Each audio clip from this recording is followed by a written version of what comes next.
Já, velkomin að Rauðaborðinu. Það er sumar og við ætlum ekki að hafa reglulega þætti svona alveg yfir hásumarið en skjót inn svona þáttum þegar tilefni til og kannski svona einum í viku það bil. Hérna á eftir að þá kemur Sigurjón Magnús Egilsson, blaðamaður, og við höfum rætt við hann svona næstu því vikulega í sumar eða þangað til að brestir fóru að sjást í ríkisstjórnarsamstarfinu. Það voru svo áberandi að þeir blöstu við öllum. Hann hefur komið hingað og tekið svona stöðuna á ríkisstjórninni og stjórnmálunum og hann ætlar að koma hérna á eftir. En ég ætla að byrja á því að ræða við Guðmund Hrafn Arngrímsson, velkomin, formaður Leigjendasamtakanna, og tilefnið er að það er komið inn í samráðsgáttina breytingar á lögum húsaleigulögum og þar veit ég að leigjendur hafa verið að bíða lengi og margir svo sem aðrir eftir aðgerðum ríkisstjórnarinnar til þess að hemja leigumarkaði með einhverjum hætti og spurningi lítið þó að vera til að vera með, er þetta slíka breytingar að þær munu laga húsaleigumarkaðin? Nei, ekki með nokkru móti og það er margt í þessu. Ég byrja því að segja að ég var fyrir miklum vonbrigðum. Ég fór að lesa þetta í gær og í morgun og hafði ég þó mjög litlar væntingar vegna þess hvernig hlutirnir hafa verið í þessum úrræðum eða svona þessu verkefnum að aðgerðum stjórnvalda undanfarin áratug. Þá náttúrulega hefur maður litlar væntingar. En þrátt fyrir það var ég fyrir miklum vonbrigðum vegna þess að það voru vísbendingar minnst á kosti með við ummæli verkalýðsforystunnar og jafnvel aðila innan stjórnarleysins að það yrði að grípa til aðgerða sem myndi verja leigjendur fyrir húsalegu hækkunum. Katrín Jakobsdóttir forsætisráðherra hefur til dæmis í viðtölum sagt að yrði að skoða leigubremsu. Einhverja leið til þess að stoppa hækkanir. Já, og það hafa fleiri líka gert og það hafa fulltrúar Framsóknarflokksins líka sagt og hérna. Það er ráðherra Framsóknarflokksins, Sigurður Ingi Jóhannsson, sem leggur þetta fram. Já, hann leggur þetta fram, hann dregur þetta upp úr tillögum sem að starfshópur endurskoðun húsaleigulaga leggur til og þetta er svo sem ekkert mikla breytinga frá því að þessi grænbók kom inn í samráðsgáttina núna í febrúar. Þetta er þessi okkurlega hvítbók, þetta er þessi endanlega niðurstaða eftir þessi 18 mánuðir sem að svona þetta starf er búin að vera í gangi. Þetta hefst einhvern tímann snemma á síðasta ári með átakshópi þjóðhagsráðs og starfshópum leiguvernd og svo endar það í þessum starfshópum endurskoðun húsaleigulagana. Þetta er rauninni á sér alveg forsögu eftir 2019 og jafnvel ennþá lengra. Þú tekið þátt í þessu starfi sem formaður Leigjendasamtakanna? Ég hef satt þess að fundi leiguvernd sem að voru í mars í fyrra sem að var á vettvangi þjóðhagsráðs eða átakshóp þjóðhagsráðs, þar sem að var svona 2 daga, það voru langir 5-6 klukkutíma fundir, 2 fundir þar sem að við sátum hérna 25 hagaðalar af leigumarkaði til þess að fara yfir það sem við kölluðum áskoranir á leigumarkaði og ég var eini fulltrúi leigjenda, þannig var reyndar fulltrúi leigjenda aðstoðarinnar eða Neytendasamtakanna, en ég var eini leigjendin í hópnum til dæmis, af öllum þessu 25 manns og meira þess að sá sem að fór fyrir hópnum eða var verkefnastjóri verkefnisins, hann var sjálfur leigusali og maki viðkomandi var í stjórn Heimavalla. Þannig að þau getur svona rétt ímyndað ykkur bara hvað hefur hallað á hagsmuni leigjenda í þessu starfi. Nú svo er þessi hópur endurskoðun húsalegu settur saman í 19. maí í fyrra og það er sama samsetningin. Þetta er bara velstætt eignafólk á miðjum aldri sem er sett í þennan hóp. Þannig að leigjendur eru ekki hagaðili á leigumarkaði, það eru bara þeir sem að hagnast á leigjendur sem eru hagaðilar. Já, og það sko í starfsbréfi hópsins var sagt að þeir hefur sendt út bréf til 30 hagaðila í upphafi þarna í lok maí fyrra, en sendu til dæmis Leigjendasamtakunum ekki. Ég hef ítrekað spurt að því bara af hverju það var ekki gert og hef ekki fengið svör við því ennþá, en við fengum hins vegar spurningalista í 10. ágúst í fyrra með 18 spurningum þar sem að okkur var boðið á hálftíma fund með hluta úr þessum starfshópi 21. ágúst, þar segja sko einhverjum 11 dögum seinna og við mættum á þann fund og það er eina skipti sem við hittum þennan hóp sem hefur starfað í 14 mánuði og til þess að skoða aðstæður leigjenda, þá hittum við hennan halvan hópin á hálftíma fundi í ágústi fyrra og það allt og sumt, það allt samráði sem hatt við leigjendur. Nú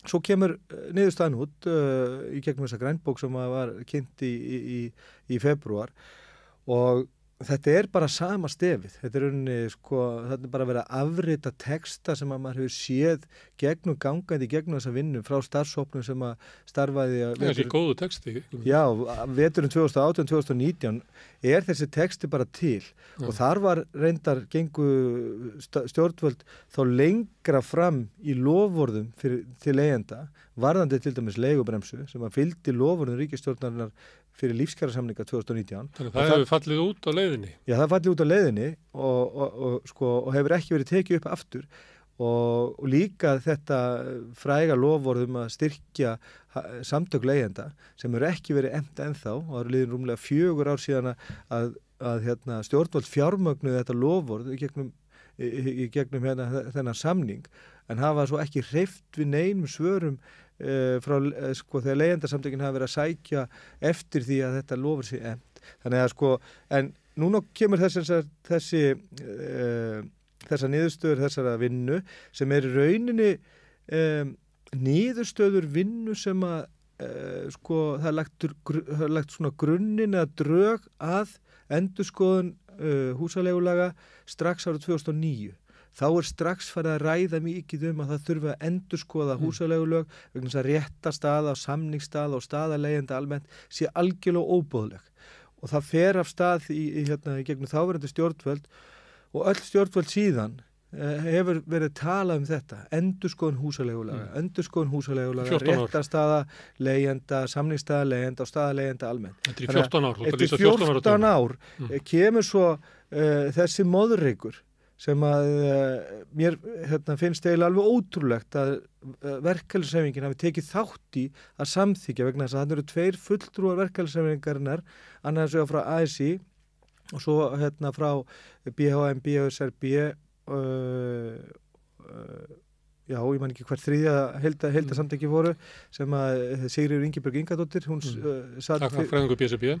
Já, hún situr þarna inni fyrir þau heildarsamtök og svo lögfræðingur ASÍ og þau láta þetta fara frá sér, þessa tillögur starfshópsins til Sigurður Inga sem að hann tekur svo upp og leggur inn í frumvarpið, nánast orðrétt eins og tillögur starfshópsins eru og mér þykir eiginlega alveg ótrúlegt og ef þetta rétt að verkalýðshreyfingin sé á bakvið þetta, styðji þar að segja þess að tillögur fulltrúa sinna inn í þessu starfshópi, þá það alveg hrikaleg svik við leigjendur. Það eru svik við leigjendur sem að þeir eru í umboði fyrir. Þeir eru þarna til þess að tryggja hagsmuni launafólks á leigumarkaði. Og hún hafa bara alls ekki gert það vegna þess að tillögurnar sem að birtast í þessum frumvarpsdrögum eru allar merktar því að það staða leigjenda versnar. Mér liggur við að segja að þetta sé aðför að leigjendum sem þó standa hvað veikast fyrir í okkar samfélagi. Hvernig getur þú rökstutt að staða leigjenda myndi versna ef þessa breytingar hefur fram að ganga? Það staða leigusala að batna það? Nei, þetta eru 4 tillögur. Þú bara fara aðeins yfir þetta. Það talað fyrirsjáanleika leigufjárhæð. Verði auki með skýrari regluverki ákvörðun leigufjárhæðar á samningstíma á milli samninga. Nú, það þannig að auðvitað skiptir máli hvernig fyrirkomulega á uppfærslu samningsfjárhæðar. En við verðum að átta okkur á því að stóra vandamálið að húsaleiga frá mars 2011 og fram til júní 2023 hefur hækkað 143,5%. Sem 8 sinnum meira heldur en hækkun húsaleigu í Evrópu. Hún 52% hærri heldur en verðlag. Hún 50% hærri heldur en byggingavísitala og hún rúmlega 30% hærri heldur en hækkun launa. Þannig að það stóra vandamáli. Það ekki hvað tekur við núna varðandi hvernig samningshækkanir með þróast í kjölfarið. Það hvernig samningshækkanir líta út í dag. Þú getur ekki tekið okurleigu sem að heimtar 70-80% af ráðstöfunartekjur fólks og sagt nú ætlum við svona að hemja hvernig framhaldi verður. Þú eru að fara inn í í samningsupphæðina sjálfa. Við erum með lög og reglur um það hvernig má íþyngja húsnæðiskaupendum í landinu og það kvartar enginn undan því. Þeir með til dæmis ekki borga nema 35% af tekjum sínum til þess að greiða húsnæðislánum og það eru lög sem allir samþykja og það eru lög til þess að verja bæði lántakendur og lánveitendur. En það er engin svona lög á leigumarkaðnum. Og það að kalla þetta fyrirsjáanleika leigufjárhæð, já, gott og vel, en það er ekkert betra að vita af því að okurleiga sé lögfest og þú hafir engan undankomu, þú hafir engin ákvæði í lögunum til þess að vísa til sanngirni. Það er búið að taka þetta af leigjendum. Það er búið að lögfesta okurleigu og þess vegna staða leigjenda miklu verri.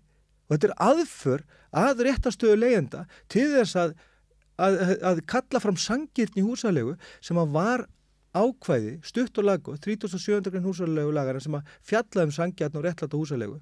Það er búið að bæta við hana næstum því heitri blaðsíðu af móðreik hvað sanngirni og réttlæti þýðir varandi leigjendur. Þetta er aðfæra. Hvað hefur verið bætt við? Að raunverulega sé auki svigrúm leigusalans til þess að hækka eða? Það sem er búið að bæta við og það er nú breytingar sem fóru í gegn í 22. desember í fyrra þegar átt að samþykkja skylduskráningu og allar leigusamninga og var svo bara hætt við kortur í þinglok rétt fyrir jól en ákveða að breyta 37. grein húsaleigulaga og bæta við að sanngirni fyrir leigjendur þýðir ekki sanngirni sem er sem er hægt að meta bæði huglegt og raunverulega eins og hefur alltaf verið gert og sanngirnishugtakið er víða í íslensku rétti og þannig bara heil doktorsritgerð það bæði dómaframkvæmd og fordæmi og hvernig hún birtist í íslensku rétti. Það var tekið í burtu einhvers konar túlkun á hugtakinu sanngirni fyrir leigjendur með því að binda sanngirnishugtakið við markaðsleigu á sambærilegu húsnæði eins og að birtist í gagnagrunni HMS, eða húsnæðis- og mannvirkjastofnunar. Það er við skrifum þetta á samstöðina, það sem að þetta var eiginlega það sem var mest áberandi þegar við fórum yfir tillögurnar, að það er gegnum ganga þessu hugmynd að sanngirni sé markaðurinn. Já. Og markaðsleiga, að hún er góð ef hún er í samræmi við markaðinn. Já. Þannig að markaðurinn mælir sig sjálfur og niðurstaðan hlýtur alltaf að vera svo að það sem að markaðurinn er í takt við markaðinn, þá sé markaðurinn sanngjarn og góður. Já, og það er þá sanngjarn og réttlæti sem að 37. greinin mælir fyrir og hún er rauninni ekki hægt að því að það verið að tala að ef að rís upp ágreiningur leigu fjárhæð, þá sé þetta skjóta þeim ákvörðun til úrskurðarnefnd og húsamála. En þeim er gert að fara eftir markanum. Þannig það er bara ef einhver hækkar langt umfram það sem aðri gera á okurmarkaði, ef þú verður langt umfram það, að þá sé möguleiki að það sé gripið inn í. Já, en við erum á okurmarkaði og það sem að þarf að koma til, það er að fyrsta sem þarf að gera, það er að leiðrétta húsaleiguna. Það var gert fyrir skuldsett heimili árið 2015, þá voru nú settir næstu 100 milljarðar af almannafé í að leiðrétta forsendubrétt fyrir skuldsett heimili. Nú, það þarf að koma til nákvæmlega samskonar leiðrétting á húsaleigu vegna þess að húsaleigu hefur hækkað langt umfram allar aðra hagstærðir. Ég vil vísa aftur í samstöðina þegar við verðum svolítið að skrifa þetta. Þá tókum við dæmi að þetta nefndir á 2011 þegar það byrjaði að tína til vísitölu húsaleigu að ef maður tekur bara svona 75 fermetra íbúð, svona lægri eða svona minni milli íbúð í Reykjavík í upphafi tímabilsins að ef að leigan hefði farið í takt við almennt verðlag, ekki hækkað umfram það, að þá væri leigan 85.000 krónum lægri í dag. Já, og ég hugsa að þetta sé ágætist tala að þetta sé það sem að leigjendur borgi almennt meira heldur en hefði orðið ef að leigan hefði bara fyllt venjulegu verðlagi. Já, og við ég er búin að framkvæma mjög svipað útreikninga á öðrum tegundum á húsnæði, bæði stærri og minni og það ber alltaf sama brunni að svona meðal húsaleiga er í kringum 80-90.000 krónum á há og meiri segir bara miðið við löndin í kringum okkur. Ég tók til dæmis dæmi ef að húsaleiga væri sama hlutfall af lágmarkslaunum eins og lögbundin lágmarkslaun í Danmörku, þau eru nú ekki lögbundin allstæðar í Skandinavíu en það eru til reglur og svona viðmiðunar lágmarkslaun og ég tók bara lágmarkslaun í öllum Norðurlöndunum og svona meðal húsaleigu á höfuðborgarsvæðum þessara Norðurlanda og ef að húsaleiga var í sama hlutfall af lágmarkslaunum á höfuðborgarsvæðinu hér og eins og á hinum Norðurlöndunum, þá endum við á sama stað að húsaleiga er 80-90.000 krónum og há og þá gerum við líka ef við uppfærum húsalegu með byggingavísitölu frá 2011 þá endum við líka á þessum stað 80-90.000 krónum og há þannig að hún er fyrir meðal húsaleguna sem er að kringum 250.000 krónur í dag þá er hún 80-90.000 krónum of há og þá erum við ekki að tala að það sé eitthvað ósangjart gagnvart leigusalunum, það er bara almenn verðþróun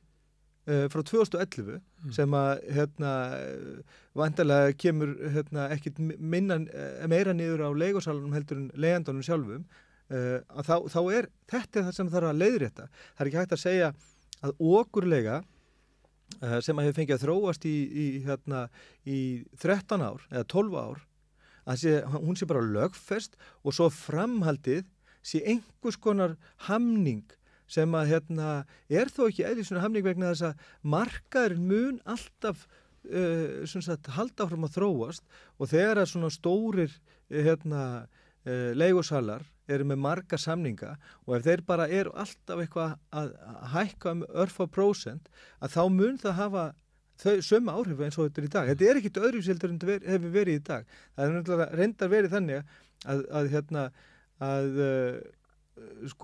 hækkanir hafa verið mjög umfangsmiklar við samningsendurnýjun vegna þess að það er mikið hluti 12 mánaða samninga eða árssamninga og við mögum kannski sjá minna af því en ef við ætlum að halda þetta leiðrétti og bæti stöðu leigjenda þá mun það alls ekki gera það. Það mun kannski gera það eftir einhverja áratugi ef að svona að verður einhvers annars konar þróun í íslenskum efnahag og að þessi gagnagurinn HMS mun hafa þau áhrif að halda aftur af markaðslegu en ég sé það bara ekki gerast.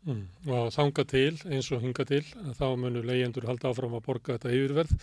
Ég sló svona á því að við regnum með þessi 30% heimila síu og leigumarkaði að þá er þessi 85.000 krónur ígildi 45 miljardar á ári sem að leigjendur borga sérstaklega í ofhá og húsaleigu. Þetta er kannski, einhver getur sagt að inn meðan leigjendur er líka þeir sem að borga lægri leigu og þetta ætti að vera eitthvað lægra en það er líka þeir sem að borga hærri leigu en 45 miljardar há upp að þó væri 35 miljardar að það voru gríðarlegt álag sem er lagt á leigjendur við að halda uppi þessu okurkerfi. Og vel að merkja, það er tölur sem að þú og ég erum að nota eru tölur sem að birtast í versi á húsalegu hjá Húsnæðis- og mannvirkjastofnun. Við erum búin að vera með verðlagseftirlit leigjendasamtökin á leigumarkaðnum frá því í janúar og við höfum komist að því að svona almenn markaðsleiga á hinum almenna markaði hún er 20-30% og allt upp til 50% hærri heldur en svo leiga sem að birtist í versi á Húsnæðis- og mannvirkjastofnunar. Þannig þessi tala er hærri, þessi tala sem þú ert að nefna, hún er mun hærri vegna þess að það er ekki nema innan við 50% af húsalegu leigusamningum inn í þessari versjá og stærsti hluti þeirra eru náttúrulega þeir samningar þar sem að fólk er að leigja ódýrari heldur en svona almennt vegna þess að þetta eru þeir sem að eiga kosta á að sækja húsnæðisbætur sem er eini hvatinn til þess að þinglýsa og þar með vera hluti af þessum gagnagrunni að almennt á hinum frjálsa markaði að þá er leiguverðið miklu hærra heldur en að birtist í versjóni og þó er það einu tölun sem við getum notað en við vitum að staðan er bara hreinlega verri en svo hrikalega staða sem við getum lýst. Herðu, það er ég googlaði svona bara með orðaleitt að leigubremsu hún er tvisvarsinnum getið í þessari skýrslu. Já. Samt var það þannig að í lífskjarasamningum 2019 þá lofaði ríkisstjórn Katrínar sem að situr eiginlega enn og þannig að við endum í að stjórnarsáttmálann lofaði því að setja á leigubremsu. Nú 2023 að þá er þessi starfshópur eiginlega bara ítir henni að borðinu eins og að leigubremsur sem eru víðanotaðar og að auknu afli á undanförnum árum eða missurum, sérstaklega út af lífskjarakrísunar í Evrópu að þá hefur við séð dæmið þess að leigubremsuna hefur verið hert til dæmis í Danmörku, við fyrir bara stutt í Skotlandi að þá ítir starfshópurinn leigubremsunni lúta borðinu sem að það muni vera skaði af leigubremsun. Já, og hún nefnd í svona, það sem að vísa í það sem að hagaðilar hafa sagt. Hún tekur leigubremsun rauninni ekki til umfjöllunar, en segir samt á sama tíma. Leigubremsa... Það er meira en að hagaðilar hafi nefnt hana því að ríkisstjórnin lofaði henni. Já, en ég er að tala að starfshópurinn tekur ekki leigubremsuna til skoðunar í vinnunum sinni, þrátt fyrir að þessu hafi verið lofað. En þeir nefna hins vegar að því að leigubremsa tekur bara til þessara breyting á samningsfjárað á meðan að samningssambandi fyrir hendi. Og það er, eins og þú segir, það er bara eiginlega allstaðar í Evrópu einhvers konar hömlur á því í gegnum þessa vísitölutengingu sem að vel að merkja fer bara fram einu svona ári víðast hvar en ekki einu svona mánuði eins og hér. Og sumst að nota til þess að lækka kerfisbundið húsaleguna, nafnverð húsalegu, þar sem að heimildin til að hækka er kannski bara brota verðbólgunni. Akkurat, og þetta er þá í eðlisinu einhver leið að einhverju eiginlegu leiguþaki. En það er svo merkilegt að varðandi þessa samningsupphæð, áður en við förum að fjalla þessa vísitölutengingu, að starfshópurinn segir frá því í greinagerðinni að það eru 24 af OECD-ríkjunum með einhvers konar regluverk upphafs samningsfjárhæðina en ræða ekkert af hverju og hvernig fyrirkomulega heldur bara að tala að þetta sé að vinna illa og þetta muni alltaf leiða til skorts á húsnæði. Og svo er bara málið afgreitt, en samt eru 24 rúmlega heilmingurinn af OECD-ríkjunum með þetta fyrirkomulag. Og svo verðum við líka að horfa til, þó að þetta sé ekki nema 24 ríki af OECD-ríkjunum, þá verðum við að horfa líka til hvernig staðan almennt á húsnæðismarkaði, vegna þess að staðan á húsnæðismarkaði skilgreinir í rauninni þörfina fyrir regluverkið. Ef að það er mikið framboð af félagslega reknu húsnæði og það er ekki húsnæðisskortur og hagkerfið er almennt þannig og búið þannig hlutina að það er tiltölulega greiður aðgangur að húsnæði á viðræðanlegu verði, þá þarf til dæmis ekki vera með svona leiguþak og leigubremsu vegna þess að stóra félagslega kerfi virkar raunin eins og regluverk. Það heldur aftur af hækkunum á hennum almenna markaði vegna þess að hann er valkostu fyrir leigjendur. Markaðsráðandi, svo sagt. Þannig að í þeim löndum þar sem að þetta regluverk í þessum 24 OECD-ríkjunum, þar eru aðstæður hins vegar þannig að því er ekki til að dreifa að það er greiður aðgangur að svona húsnæði. Og við á Íslandi, við búum við minnsta hlutfall af félagslega reknu húsnæði í allri Evrópu. Við vorum með 3,47% af húsnæðismarkaðnum í félagslega reknu formi árið 2018. Það verður eitthvað aðeins hækkað. Ég efast við séum komin upp í 5%, við séum ekki bilinu 4-5%, en víðast annars þar er þetta á bilinu svona 15-25 og allt upp í til 60%. Þannig að þau lönd sem eru með regluverk til dæmis upphaflega samningsfjárhæð, það er út af því að það er ekki önnur leið til þess að tryggja hag leigjenda. En hérna ætla stjórnvöld að skauta algjörlega framhjá því að við búum við minnsta hlutfall af félagslega reknu húsnæði í allri Evrópu og hrikalega réttarstöðu leigjenda að öllu leyti og húsnæðaskort og talar svo að það sé ekki tilefni til þess að setja regluverk sem að 24 önnur ríki hafa gert og vera samt með svona slæman húsnæðismarkað. Ég bara átta mig ekki alveg á þessu og varandi vísitölu. Þetta þú lýsir þessu eins og ákveðni tilraun að það sem að staðan er þannig annar staðar í löndunum að þau lönd sem er með sterkt félagslegt húsnæðiskerfi að þau þurfa kannski síður á að halda öflugur regluverki.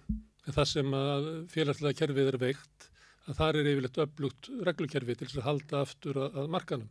Sumstaðar er þetta hvorutveggja, en íslensk stjórnvöld alltaf ein í heiminum að hafa hvorugt. Hafa hvorugt, en segja samt alltaf reglulega í þessum tillögum og í greinagerðinni að samningsstaða leigjenda komi með auknu framboði á félagslegu húsnæði, auknu framboði húsnæði á sama tíma að það er fordæmalegt hrun í framleiðslu. Það trúið því að markaðurinn muni laga þetta. Já, trúið því að markaðurinn muni laga þetta.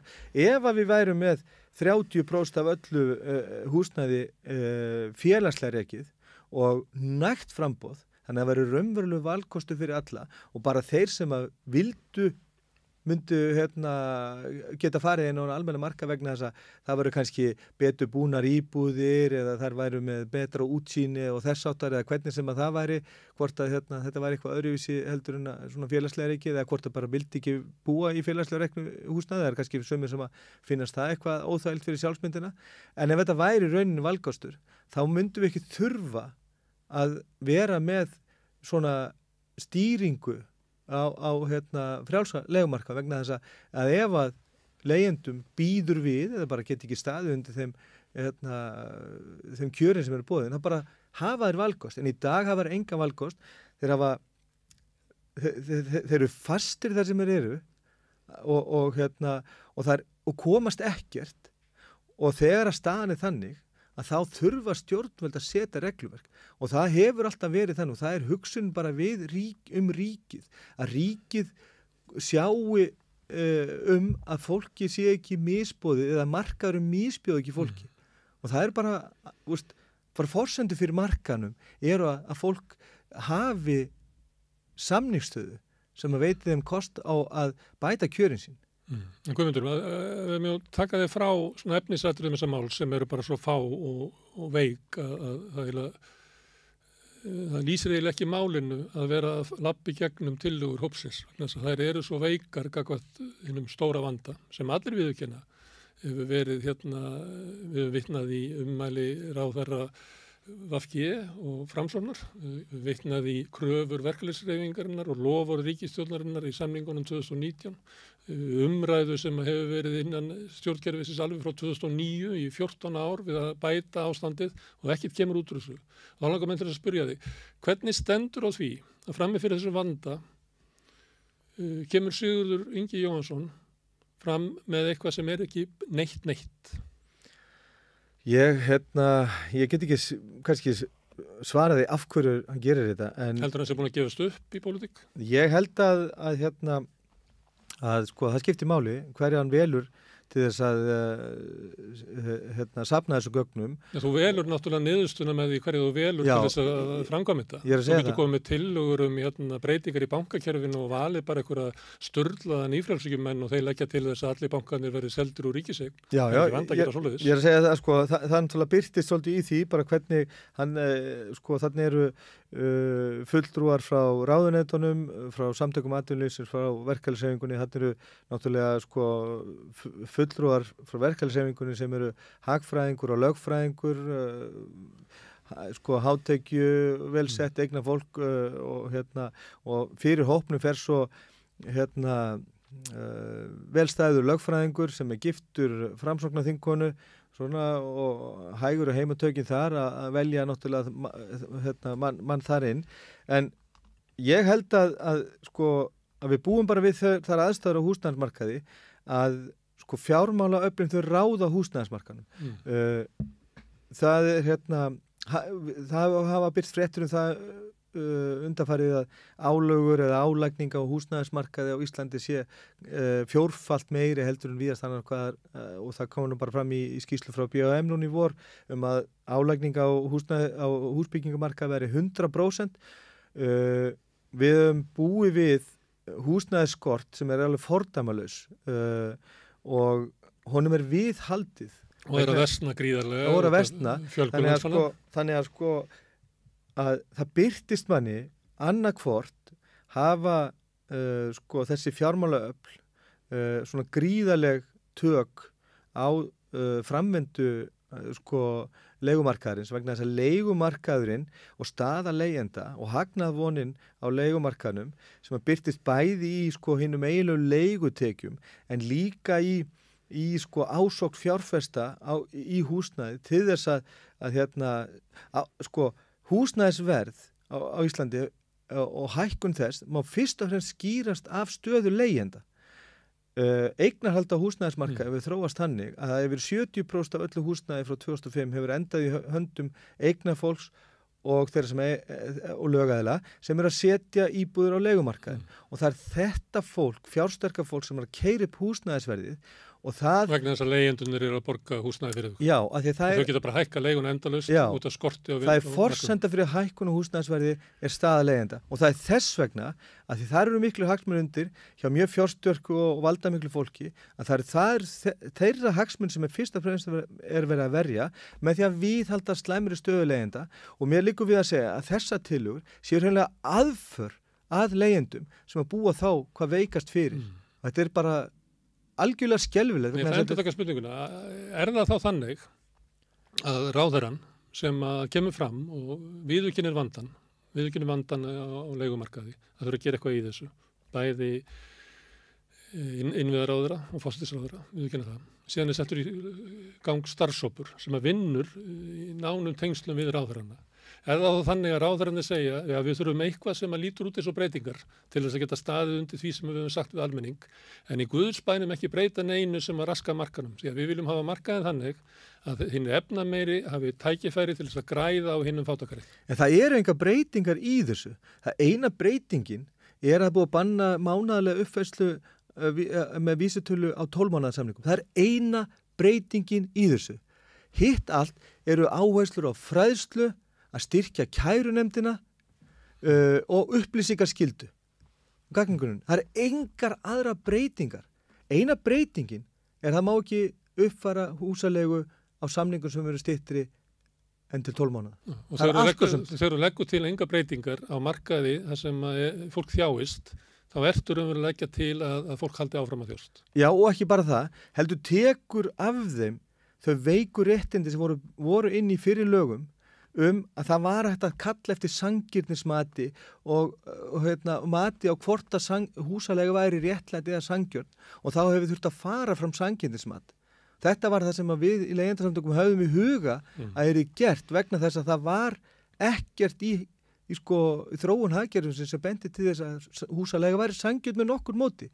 En þá, eftir að hafa hlustað þessu orðræðu leigjendasamtakana síðasta sumar og síðasta vor og síðasta haust, þá tekur innviðaráð sér til og segir að sanngirnishugtak er ekkit eitthvað sem þú getur metið. Heldur, það er markaðslegan sem ég ætla að setja fram hérna með skildurskráningu húsaleigusamninga. Ég ætla samt ekki að skilda nema lítinn hlutamarkan til þess að fara hérna inn, en samt verður það bundi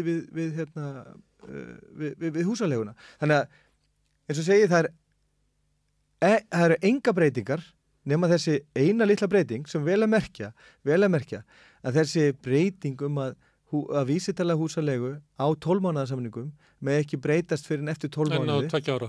Já, það er já, og markmiðið er að fækka 12 mánaða samningum og fjölga samningum sem er lengri en 1 árs og það verði ekki til að byrja með til 2 ára. Vegna þess að 13 mánuða kannski? Já, þá máttu vísitölutengja húsaleguna í hverjum einasta mánuði sem að eykur krónutölun á vísitölutengingu á 250.000 krónar samningi. Ég reiknaði daginn, ég tók 180.000 krónar samning sem hefur undirritaður í janúar 2018 og fram í janúar 2023 og kostnaðurinn við að uppfæra húsaleguna í hverjum einasta mánuði umfram það að gera það bara einu svona ári eins og það er allstaðar annars í Evrópu.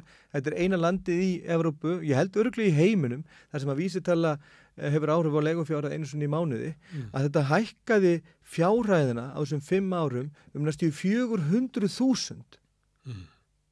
Næstum 400.000.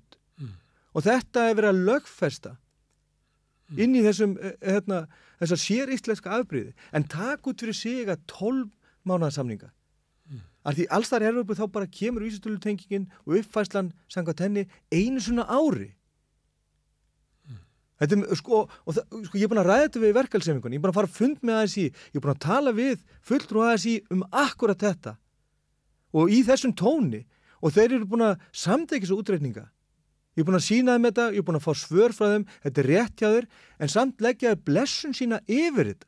Og ég skil ekki að verkalýðshreyfingin sem er okkar einu fulltrúar skuli ekki vera meira vakandi fyrir þessu. Ég er búin að eiga samtal við fólki inn í verkalýðshreyfingunni í dag og þau bara áttast ekki á þessu. Þannig mér dettur helst í huga þessi fulltrúar verkalýðshreyfingarnir í starfshópnum fái bara frítt spil. Ég veit ekki hvort þetta tekið fyrir tillögurnar innan hreyfingarinnar eða þeim bara treyst fyrir þessu. Ég finnst þetta bara algjörlega galið. Þannig verkalýðshreyfingin hefur raunverulega, ef við viljum vera dramatíski, stungið hnífi í bakið á leigjendum með þessu. Bara svikið leigjendur og kannski eina haldreipi leigjenda og þess vegna þetta kannski sárara en ég ekki vissum að verkalýðshreyfingin muni styðja þetta vegna þess að ég ekki vissum að sko almennt að verkalýðsforkóla gerir sig grein fyrir hvers óskapnaður þessar tillögur eru. Þetta algjör óskapnaður og þetta það ekki að gera leigjendum eiginlega neitt verra heldur að hann koma með eitthvað inn í neyðarástand sem að veikir stöðu þeirra.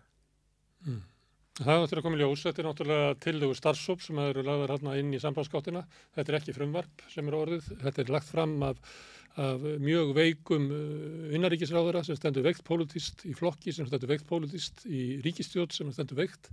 Þannig það óvíst hvort að eitthvað verði úr þessu. Ef ekki, þá mun bara halda áfram þessi 14 ára saga þar sem að stjórnvöld ætla að grípa til einhverja aðgerða til þess að bæta leigumarkaðinn en ekkert hefur gerst í 14 ár. Þrátt fyrir að okrið og hefur verið grafið undan lífskjörum leigjenda á ári til árs. Já, þetta henni saga alla þessa öld þó þetta kannski byrja ekki svona rétt fyrir hrun að staða leigjenda versnar, þá byrjar svona þessi ásókn fjárfesta húsnæðismarkaði. Ég las í gær skýrslu sem kom út 2015 og þá höfðu setið 39 starfshópar frá stjórnvöldum húsnæðis- og leigumarkaðin frá aldamótum. 39 og síðan eru orðnir minnst að kosti 15. Þannig við erum talað milli 50 og 60 starfshópar frá stjórnvöldum á þessari öld húsnæðismál og stöðu leigjenda og staða leigjenda versnar og staða þeirra sem eru að reyna að kaupa sér fyrstu eign hefur versnar sem aldrei fyrr. Þannig að maður eiginlega óttast það mest af öllu þegar stjórnvöld ætla sér einhverja hluti vegna þess að það hefur eiginlega hvert einasta atriði snúist upp í andlýðu sína. Það ætla sér náttúrulega ekki. Sá sem ráðherra sem skipar starfshóp sem skilar engu og skilar engu breytingum, hann skipar starfshóp vegna þess að hann ætlar engu að breyta. Já, þetta það svo margt í þessu sem algjörlega galið. Það verið að vísi til dæmis í hlutdeildarlán og það verið að vísi í húsnæðisbætur í þessum drögum af frumvarpi sem komið inn í samráðsgáttuna. Og það stendur ekki steinn við steini varðandi hvernig ef maður rýnir í þetta. Ég til dæmis fór að rýna í hvað kalla lágtekju hlutfall. Það tala lágtekju hlutfall sem veitir réttindi til þess að fá húsnæðisbætur.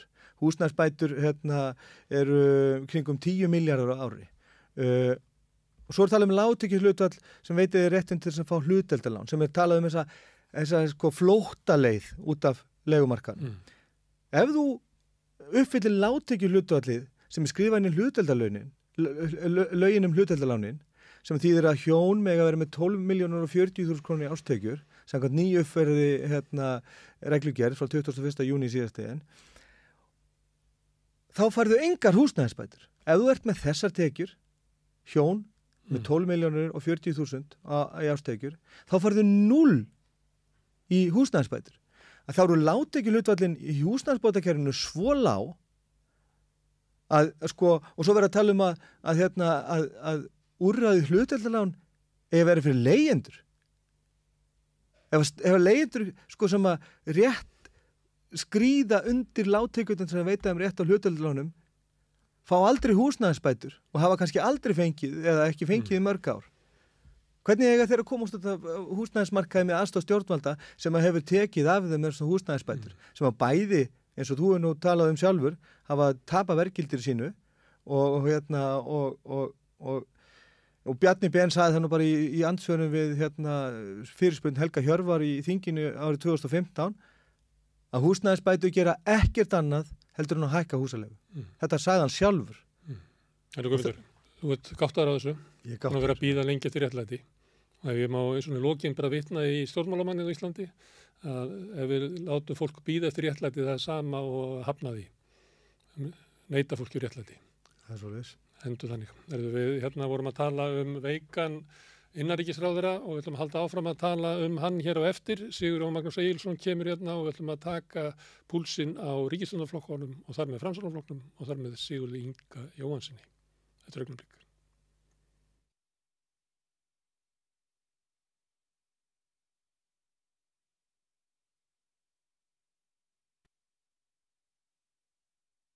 Það eru pólitískar jarðhræringar. Við fengið núna í sumar hann Sigurjón Magnús Egilsson til þess að koma hingað til þess að meta svona skjálftan í ríkisstjórnarsamstarfinu fyrir þingfrétta maður. Eins og áður komið fram í þessum þáttum. Ritstjórið miðjunar og þú verður bræður. Já. Svo það sé aldrei til aðga. Heyrðu, ég var að tala með Guðmund Hrafn Arngrímsson hérna áðan hérna, það liggur inn í samráðsgáttunni svona tillögur starfshóps ríkisstjórnarinnar umvel. Ég held að þetta heyri undir þjóðarsráð en þetta er náttúrulega lagt fram af innanríkisráðherra Sigurð Inga og Guðmundur Hrafn var náttúrulega gáttaður yfir því að þetta kæmi út úr umræðu sem raunverulega hefur verið inn í ríkisstjórnum alveg frá 2009 eitthvað til þess að bæta stöðu leigjenda. En þarna er eiginlega bara akkurat ekkert lagt til og hann segir þetta bara muni gera stöðu leigjenda verri og ég spurði hann svona hvernig standi á þessu af því að ég held að allir stjórnmálamenn, verkalýðshreyfingin og allir viðurkenna það að ástandið á leigumarkaði er afleitt. Það er mikil ókulega hérna, margsins verið sýnt fram á að leiga hafi hækka meira hér en annars staðar. Hún er hærri sem hlutvall af lægstu launum og öðru slíku og Katrín Jakobsdóttir hefur sagt að það verði að horfa til einhverja aðgerða til þess að hemja leiguverðið. Það sé ekki alltaf hægt að henda peningum inn í leigubætur en þær fari bara til hækkunar, fjármagna hækkun og húsalegu. Bjarni Benediktsson hefur sagt það sama með þessu á þingi. Sigurður Ingi hefur viðurkennt vandann, verið í Kastljósi og víðar og talað að þurfa að gera einhverja aðgerðir. Síðan koma þær ekki með neinar aðgerðir. Og ég spurði Guðmundur Hrafn að því, hvað þýðir þetta eiginlega? Þýðir þetta að Sigurður Ingi er bara búin að gefast upp í pólitík. Því þetta er eiginlega sko, eitt af hans stóru málum, hann er með öll húsnæðismálin, en leigumarkaðurinn er sérstaklega og það er verið að reka eftir því að ríkisstjórnin komi fram með einhverja alvöru aðgerðir og svo kemur hann ekki fram með neitt og ég ætla að spyrja þig sem stjórnmálaskýranda. Má draga ályktanir af þessu að hann hafi bara ekkert svona pólitískt þrek til þess að leggja fram einhverjar aðgerðir sem einhverju breyta. Já, hann er náttúrulega búin að vera sko kall kvölinn sko þriðja hjólið undir þessu og ég hef alltaf verið vissum það svona, hann hafi ekki svo sterka pólitíska stöðu. Það var rétt á kosninganóttina þarna þegar náðu fengu góð úrslit. Það fekk náttúrulega frábær úrslit. Já, alveg ótrúlega. Með því 18% fylgi. Já, en það er svona, Katrín og Bjarni hafa bara haldið áfram af allt yfir hann er alltaf svona einhvern veginn til hlýðar og veit ekki alveg hvernig hann haga sér í þessum hópi og svona, þannig að ég held það, hann bara kemst ekki áfram með meira. Reyndar þetta eru tillögur og nú verður hann að sýna það að hann sé með bein í nefinu og geti breytt þessu. En það er ekki með þessar tillögur, þessar tillögur ganga út að breyta engu sko. Já, ekki skrifar hann undir tillögunar. Annars myndi hann bara ekki leggja þetta fram sko. Já, kannski. Já. Ég held það. Já. Þá myndi hann bara reka þetta aftur og segja að þetta er ekki fullnægjandi tillögur. Þannig ætti svona ráðherra að hegða sig. Já, þeir sem hafa svona kjark og reist, sko, þeir myndi gera það. Já. En það er ekki víst að hann hafi það. Það er, ég hef nú sagt áður í þessum þáttum, sko, það er þegar hann var sjávarútvegsráður og lagði fram í ríkisstjórninni frumvarp til breytingar á fiskveiðistjórnarlögunum og Bjarni sagði bara nei og það bara varði ekki, sko. Þannig ég held að þurfi ekkert svona mörg sterk nei á hann eða þess að frá þeim, frá Bjarni eða Katrínu. Það sama átti náttúrulega við Ásmund Einar Daðason. Já, hann er í málum. Já, sem að ég ætla að því að tala húsnæðismálin að ríkisstjórnin lofaði í tengslu við lífskjarasamningana 2019 að það yrði sett á leigubremsa og Ásmundur Einar tjaslaði saman einhverju frumvarpi og Sjálfstæðisflokkur sagði bara nei og það var ekkert að því.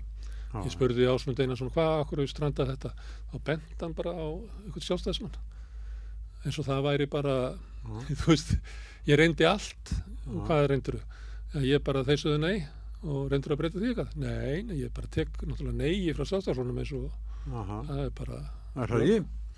Já, sterkast til okkurinn sterkustu fórustuna hvað þetta varðar í ríkisstjórninni, ég held það sé alveg ljóst. Okay. En að því þú nefndir þetta með kosningasigur Framsóknarflokksins og þegar að hann kemur náttúrulega út úr, hann er sterkur eins og þú verður að segja á kosninganótt, það er bara afgerandi sigur í kosningana, framlengdi líf ríkisstjórnarinnar, bæði Katrín og Bjarni eigunum líf að launa, að hann eiginlega tryggir þeim áframhaldandi setu í ríkisstjórn.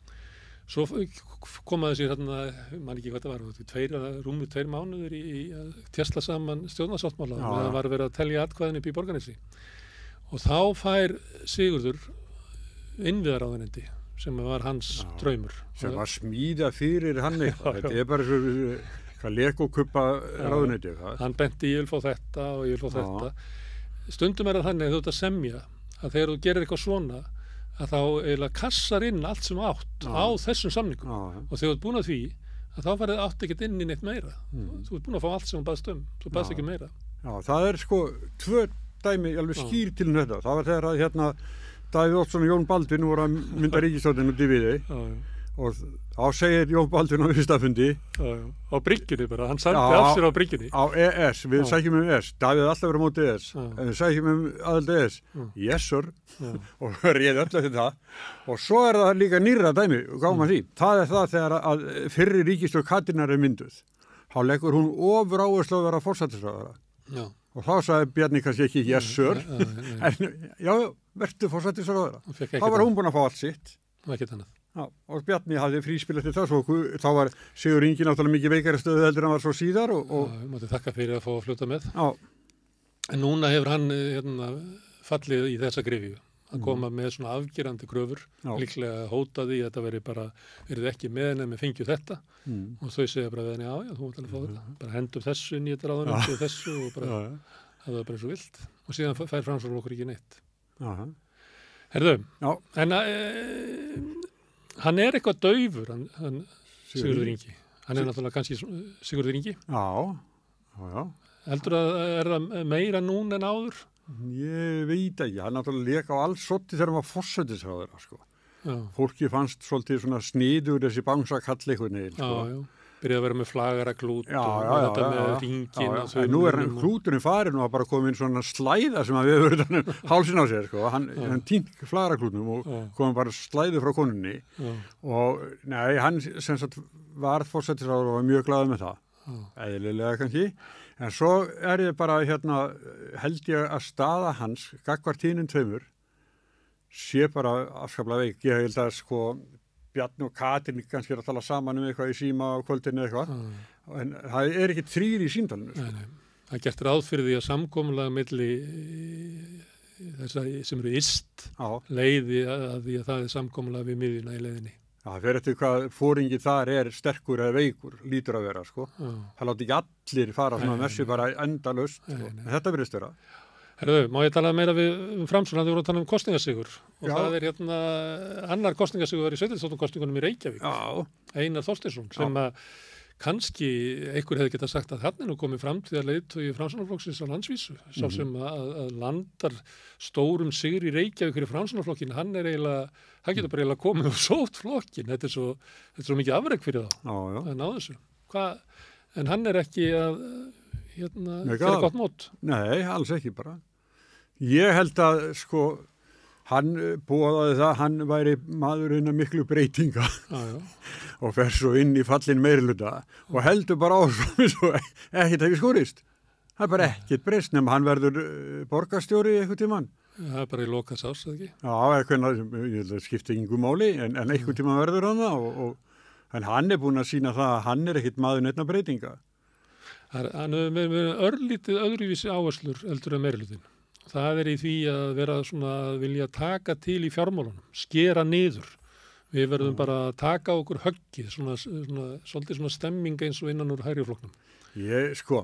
Það eini munur sem ég sé á honum í svona málflutningi við meirihlutann. Það endurheitin, Jaki var eins og í sjónvarpsviðtali, þá var að vera að tala um einhvern niðurskur og svona og það var kallað hagræðingu. Þá sagði hann, skár það nú helvítis hagræðingin og hrækti þetta bara allt saman sko. Þetta var bara þvæla, þetta bara hléti ykkur, þá var hagræðing eitthvað fínt orð sko. Þá sagði gamli skárið nú helvítis hagræðingin og átti svo kastljóðstáttin eftir það. En það mér held að margir kjósendur Framsóknarflokksins séu í borgarstjórnarkosningunum séu svolítið spældir sko. Það sést náttúrulega á könnunum að það hafi verið gerað kannan í Reykjavík og þá flokkur með einn borgarfulltrúi inni. Já, en hvað með 4?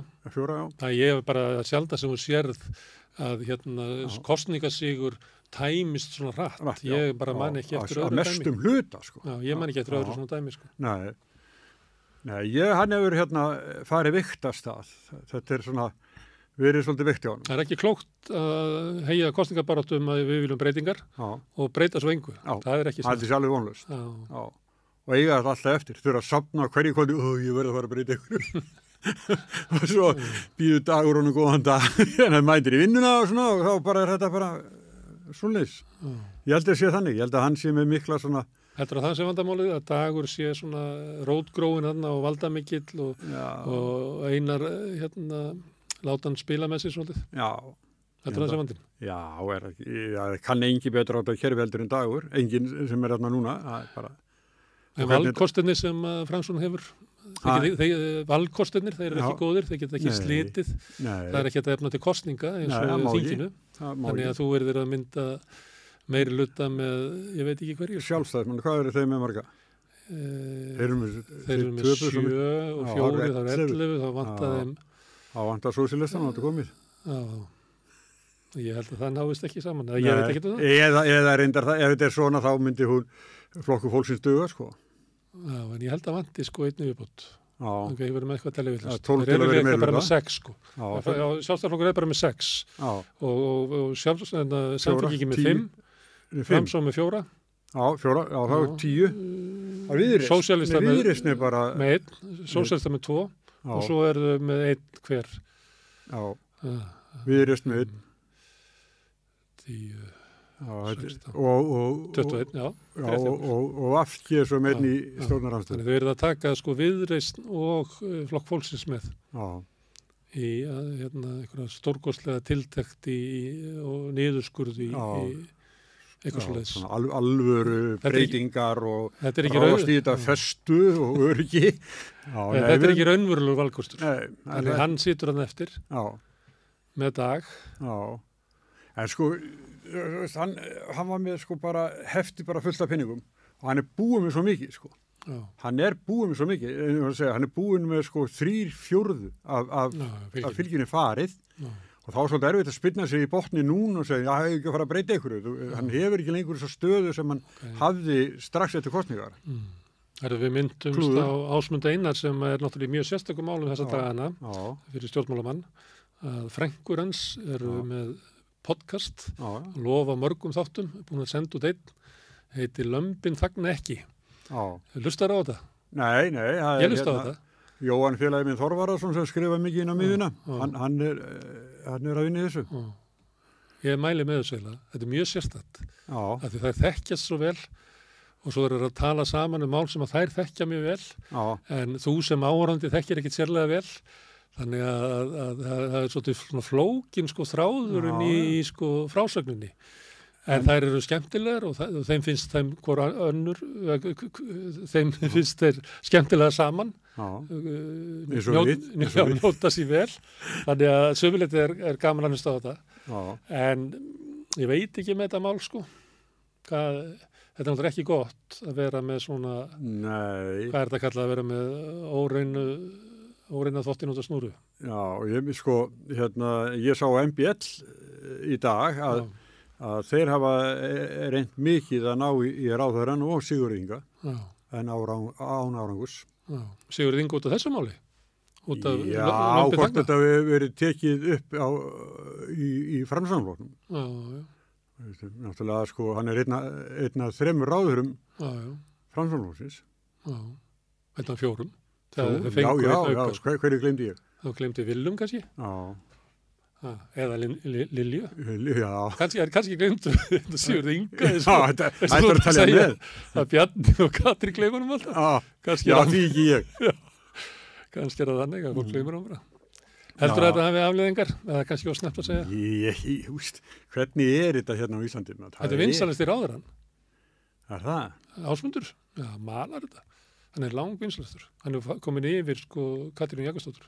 Þegar Katrín er bæði minka vinsældir hennar og óvinsældir hennar hafa aukist mjög mikið. En Ásmundur barnaráðherrann að í þessum mælingum á trausti til ráðherra þá er hann efstur. Það kannski pikkar eitthvað í þessu máli. Er það svolítið sjá? Já, ok, þá er það.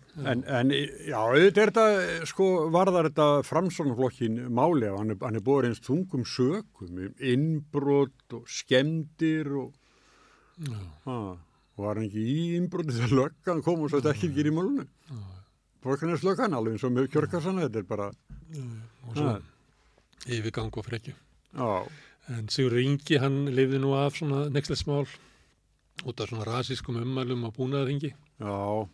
Það er svona, Framsóknarflokkurinn gerði ekkert í því. Nei. Ekki sýnilegt. Nei. Það voru svona frekar fjölmiðlar sem að gengu á hann. Dragfullur kallmaður eitthvað, sko. Það er ekki sómaður sögð. Nei. Og ekki heldur sómi að því hversu lengi hann var að sko viðurkenna sök sína og ekki láta ná í sig og ólundarleg afsökunarbeiðni nánast endilega viljið þetta var svona, þetta var raunt sko. Herðu, þetta er Framsóknarflokkurinn? Já, þetta er hann, já, eins og hann er núna. Framsóknarflokkurinn, hann er ekki, hann vonar bara þessi ríkisstjórn lifið, ekki? Jú, allan að sko, þeir geti ekki komið aftur með, þeir ekki bara best að kjósa Framsókn. Nei. Þannig að þeir verða með þeir að finna upp eitthvað annað. Já. Það er eitt svona framsóknarmaður, fyrirverandi framsóknarmaður sem að svolítið skrifar ríkisstjórnarsamstarfið og að það sé að bresta sem er Björn Ingi Hrafnsson. Já. Hann er búin að endurvekja viljan og er svolítið svona hvass í því að draga fram ágreiningin í ríkisstjórninni. Hann vaknaði eiginlega þarna bara við kvalamálið, held ég. Þá vaknaði viljin og maður bara velta fyrir sig býtu. Fyrstu kvalaskotinu, það var ekkert skotið. Ég man ekki alveg sko, Björn Ingi, er hann Sigmundar eða Sigurður Inga megin? Nei, hann vann með hann var með Halldór Ásgrímssyni. Þetta er svo, hann er liðið maður. Hann vann með Halldór Ásgrímssyni. Sér þetta ekki. Nei, þannig að maður veit ekki alveg hvort að maður er að ráði þetta, hvort að sé ykkur svona vilji meðal framsóknarmanna að láta sverfa til stáls í ríkisstjórninni eða hvort að þetta sé sko miðflokksmaður sem er eiginlega að vonast til þess að ríkisstjórnin springi þannig að miðflokkur verði tekin upp. Já, þannig að hann geti bætt stöðu sína í kosningum hið fyrsta. Já. Þeir eru aðeins í skoðanakönnum að þeir aðeins bætt við sér fylgi. Framsókn? Nei, miðflokkur. Já, miðflokkurinn, já. Bara hægt og rólega, svona tæplega 0,5% á milli mánaða. Það var farið úr svona 4,5 upp í 6,5. Lappa þá leið. Það var ein skagfirðingur sem hringdi í mig og sagði mér sögu, sem ég sagði nú ekkert frá við rauðaborðið svona í aukasetningu. En hún er svo að kaupfélagsstjórinn, hann er búinn að fá nóg af þessu ríkisstjórn. Og leiðin sem hann sér út úr þessu verður að það verður að hætta þessu rugli með miðflokkinn og framsóknarflokkinn. Það er bara sameinast. Það var sameinast. Það er ekkert vit í því að hafa þetta í tveimur flokkum. Og það er að sameina þetta og það gefur tækifæri til þess að henda VG út úr ríkisstjórn. Og til þess að sameina þetta þá þarf að vera ný forystað í framsóknarflokknum. Því að Sigmundur Davíð mun ekki setja sig við það að vera undir Sigurð Inga. Og þá kemur minn maður, myndi kaupfélagsstjórinn segja, Ásmundur Einar, sem að tekur við flokknum.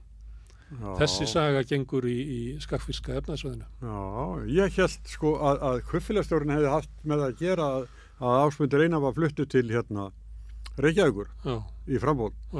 Og Stefán Vagn Stefánsson, sem er náttúrulega sonur Stefáns Guðmundssonar, fyrir þingmanns, það alveg orginal kaupfélagsmenn og framsóknarmenn. Og þess að sko Gunnar í Braga hún var eitt til liðar og svo held ég sko, ég man ekki hvað sagði mér, að nú hefði kaupfélagsstjórinn sagt, nei, nú verður bara sauðkræklingur. Já, en það ekki vegna þess að hann gat flutt Ásmund Einar í bæinn, þannig að Ásmundur Einar kemist á þing þar. Og alveg eins og kaupfélag er að kaupa fyrirtæki í Reykjavík, þá eigaði núna sko kaupfélagsmann í kjördæminu, en svo eigaði líka kaupfélagsmann í Reykjavík. Okkar mann, Ásmund Einar. Því það er náttúrulega marg komið fram og að því vorum að tala áðan svona fjölskyldum á Ásmundur Einar. Að pappans hefur tekið mikið að lánum, hefur verið fjármagnaður umverulega búreksturinn í honum frá kaupfélaginu og alltaf verið bent á að það sé stutt á milli þeirra út af þessu mikil fjárhagsleg tengsl Ásmundar Einars og Daða pappans við kaupfélagið. En þú kaupir ekki þessa fínu kjaftasögu sem ég flytt Jú, hún er bara alveg ágætt sko. En já, þú segir það, já. Nei, að þá náttúrulega getur Sigmundur heldur ekki orðið formaður flokksins. Ekki í bíli allavega. Nei, og ekki Sigurður Ingi og þá kom Ásmundur Einar, en Lilja. Já, Lilja hefur metnað til þess að komast lengra. Ég held að svona hennar sól hefur svolítið nýið. Ekki, nýið það er hún þá komið niður fyrir, en ég myndi ekki segja það. Nei. Sól hennar hefur lækkað. Já. Og fyrir einhverju síðan hefðum við getað bara ítt Sigurður Inga út. Já. En það er svo, en hún gerði það ekki. Nei. Hún mistað strætó. Já, það er ekki einhvern veginn, þetta spilast ekki vel fyrir hana. Nei. Hún fór nú í frí fyrir einhverju síðan og var talað að hún hefði verið svo mikið álag á henni. Þannig það getur líka verið það að sko pólitíkin er slítandi, að einhver sem var í stuði fyrir 4 árum að það er ekkert skrítið að sá sig ekki í stuði í dag. Af því að þetta er náttúrulega ormagrifjur og endalaus átök við Samherja og verða allir hálf parónaut og vittlausir sem eru talandum Samherja og Þorgeiri Katrínu. Já. Hún bara leta að heyra það fyrir eigana. Þetta halla eins og Samherja. Það út að vísa í frétt heimildarinnar hvernig íslenskir stjórnmálamenn beittu sér fyrir Samherja í Færeyjum og þar með Þorgerður Katrín. Þetta var áhrif á hana? Já. Ég held að sko mórallinn í samfélaginu er þannig að Samherji og eitthvað sem svona tengist, það á svolítið bátt með það sko. Já. Samherji er ekki sko vinsælsta fyrirbæri á Íslandi. Ekki út í Viðreisn alltaf. Og alls ekki út í Viðreisn. Nei, já, herri, tölum það maður. Ég hérna á sínum tíma þegar að Þorsteinn Víglundsson hætti á Samtökum Vandalisins og fór í framboð, að þá var ég að vinna eitthvað fyrir Hringbraut og ég náði að skúppa þessu. Hann væri krati. Hann sagði að hann væri krati. Og hefur hrifist mjög af alþýðuflokki Jóns Baldvins. Og ég hérna var þá á Hringbraut og skrifaði þetta ekki á vefinn og svo tók ég viðtal við hann þar sem hann sagði þetta. Og núna, í dag, kemur hann og segir að Viðreisn sé allt og mikill krataflokkur. Hann er bestil hægri.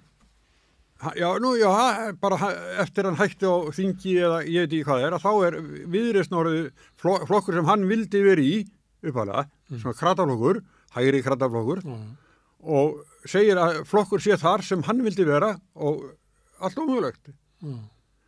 Heldur að Viðreisn hafi fest til vinstri eða hefur Þorsteinn fest til hægri? Þorsteinn til hægri? Já. Það er svolítið svona sláttur á honum eftir hann hætti á þingi. Hann eiginlega talar meira núna þegar hann var inn á þingi. Það liggur við. Já, maður reyndar mjög, nú með út af þá það svona pólitísku umræði. Hann var alltaf mjög fínn í því, sko. En hann hefði búin að vera mjög sem bara eitthvað forstur út í bæ, að það var mjög áberandi í samfélagsumræðinni. Hann var mjög áberandi í sambandi við kjaramálin í vetur. Var með mjög herskár á þessu tímabili fór ég að hugsa býttu ætli hann sé eiginlega sækjum að taka við af Halldóri Benjamín því að maður sá ekki alveg sko tilgangin í því að einhver forstur út í bæ var að tjá sig svona hart. Nei, ég held að hitt sko að Eyjólfur Árni sem er formaður að hann hætti næst og hann vilja vera formaður. Hann er í einhverju kosningabaráttu sko. Það er mikið betur en að vera frængvændastjóri. Frængvændastjóri þarf að vera í einhverju svona drulludjópum, en formaðurinn, hann er bara formaður. Fyndið eitt af því sem að Þorsteinn Víglundsson hefur verið að segja, það var um daginn, bara í gæri eða fyrirdag. Það var það að vandamálið á húsnæðismarkaði væru afskiptir hins opinbera. Og ég var nú að vitna því að ég var að tala við Guðmundur hérna áðan. Og það sem að hann lítur náttúrulega á vandamálið við húsnæðismarkaðin er að það er engin afskipti hins opinbera. Og það er það sem er yfirleitt að vera gagnrýna. Það er til dæmis það sem náttúrulega sósíalistar hafa bent á að ríkið er bara að byggja. Samfylkingin hefur verið að benda á að þegar sko markaðurinn brestur þá verður ríkið að stíga inn og gera eitthvað. Og inn í þessu umræðu sem ég held þetta væri orðið bara viðurkennd staðreynd að vandamálin á húsnæðismarkað væri það að ríki væri bara hefði dregið að sér hendurnar og það væri bara stjórnlaus markaðurinn sem að væri bæði að spenna upp húsnæðisverð og leiguverð og hérna sitjandi á lóðum til þess að ná einhverju meira, þetta væri bara eitthvað svona matador. Kemur alltaf í Þorsteinn Víglundsson og segja vandamálin er að ríkið er of mikið þarna. Þannig að mér finnst hann sko ef þú takir svona raddirnar í umræðinni, þá er Þorsteinn Víglundsson eiginlega sá sem er eiginlega hvað lengst til hægri í dag. Gamli krattinn. Gamli krattinn. Ég held að þetta sé svona framtíðarleikur hjá honum, sko. Hann ætla að fara í verða formaður SA. Og ekki inn á þing aftur. Hún finnst að vera tilgangslaus vinnustöður. Já, ég held það, hann hafið það betra þarna utan þing, sko. En Þorgerður Katrín, ég held að við höfum rætt um það áður hérna, að hún nú einn af þessum formunum sem standa ekkert allt og stert í sínu flokki. Já, hún kem sko ekki löndið strönd með hennar flokk, sko. Þannig ef Viðreisn ætlar að gera eitthvað, getur náttúrulega saminast aftur inn í Sjálfstæðisflokkinn.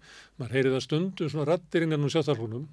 Stundum hef ég svona heyrt svona tón hjá Guðlaugi Þór, Þórdís í Kolbrúnu, svona að sko að klofningurinn á sínum tíma hafi verið slæmt svona atvik í sögu Sjálfstæðisflokksins og að auðvitað eigi þetta fólk heima hér og Sjálfstæðisflokkur verða að vera breiðari til að geta rúma fleiri og það er svona eins og skiljanlegt að inn í Sjálfstæðisflokknum þá hljóta margir að hugsa það, var þetta til einhvers að kljúfa flokkin á einhverjum ágreiningum Evrópumál sem að meira sér samfélgi segir að sé ekki á dagskrá, hvað rugl er þetta? Ég held að pólitískur áttaviti Viðreisnar Þorsteinn Pálsson. Ég held að sé alveg. Já, hann ætlar ekkert aftur heim. Nei, hann ætlar það. Hann ætlar bara, sko, hann er bara svona stjórnandi, skrifar, sko, svona læriðar greinar, fáar eins og, sko. Samviska flokksins. Já, og sko, hann vandar náttúrulega, það er kannski ekki að vanda sem bara vandaði maður. Svona hvernig hann setur þetta fram, veit alltaf hvernig hann segja og gera. Stundu þarf maður aðeins að, þú stærri nátt að sjá því hvað hann er umvöld að segja. Já. Hann svo varkur.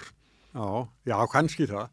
Já, hann er nú skánað með það, með áránum. En allir aðri. En ég held að, sko, það sé þarna, sko, sé svona smá kjarni eða sökkulleikur fyrir flokkin. Það er Þorsteinn Pálsson og náttúrulega ég til dæmis Þorgerður Katrín, sko, hlustar og vel á það sem hann er að segja og ég veit ekki. En hvað vil Þorsteinn? Vill hann fara aftur heim í Sjálfstæðisflokkinn? Það get ekki ímyndað mér. Fekk ekki Albert Blóm þegar hann kom? Já, ég veit ekki hvað mikil Blóm var.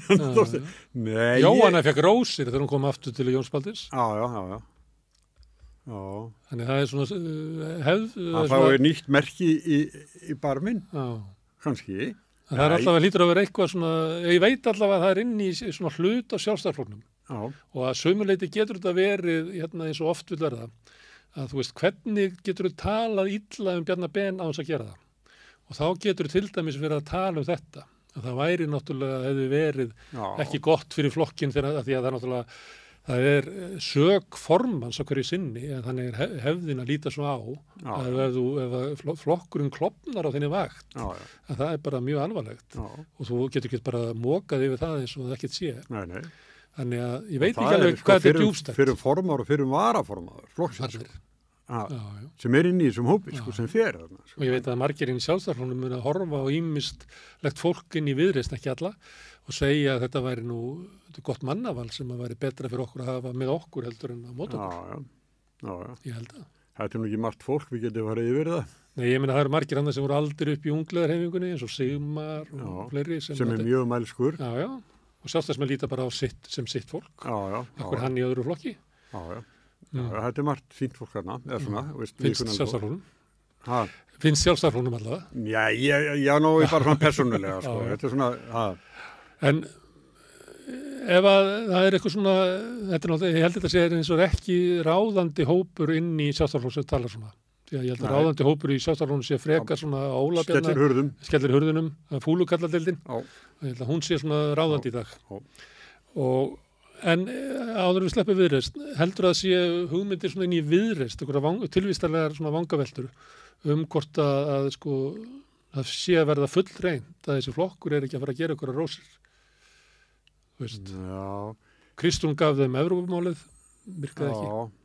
Þeir minnkuðu frá fylgi í síðustu gallup, þá eru undir kjörfylgi. Sko, eftir næstu kosningar, hvernig sem það verða, að þeir lenda aftur í stjórnarhandstöðu, þá er þetta orðið svolítið þreytt, sko. Hugsa þeir, sko, þingið fyrir gang hérna 1. október, eða ekki, á haustinn, og þá er að fjárlagafrumvarpið og sú umræða, svo gerist ekkert, sko. Þingmenninir eru að leggja fram mál og þeir að kalla gesti til á nefndarfundi og alveg fram og tilbaka, vitandi það að þetta gagnslaust.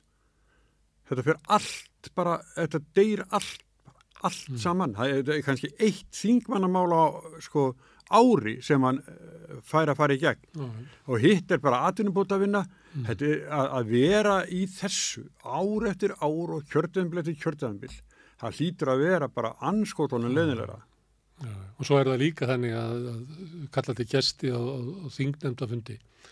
Að ég veit að það er upplifið margra gesta að það skiptir í ringumáli hvort að segja þetta sko. Nei. Og þú færið á tilfinninguna að sko fæstir á þingmönnunum er að hlusta á þig. Já. Heldur eru þeir að tjási sín á milli. Þetta er mjög sérstætt sko. En þetta er ykkur undatenningar á því, en ég hef komið þarna í ýmsum hlutverkum fyrir þingnefnd og mér fannst þetta að vera bara ótrúlega sérkennilegt sko. Það náði ekki alveg, þú veist, en svo sérðu það líka að öllum umsögnum og eitthvað fleira að niðurstaðan, breytingin á frumvörpunum í nefndinni er ekkert alltaf tengd einhverjum umsögnum, einhverju aðal út í bæ. Nei, svo það líka. Það er bara einhver samningar í bakherbergjum. Já. En auðvitað er það dæmi það og ég kannski, ef við rifjum upp COVID til dæmis, að þegar að frumvörpin komin í þingið, þá voru þau mjög hálfbökuð og vinnan inn í þinginu bætti sömu þessu frumvörpum. Ég held að geta þessu og ég geta illa þinginu. Nei, ég verður samt sem áður, þá er það þannig að svona venjuleg árferði, þá stjórnarandstöðu þingmaður, hann getur kannski haft einhver áhrif og eitthvað orðalag einhver staðar.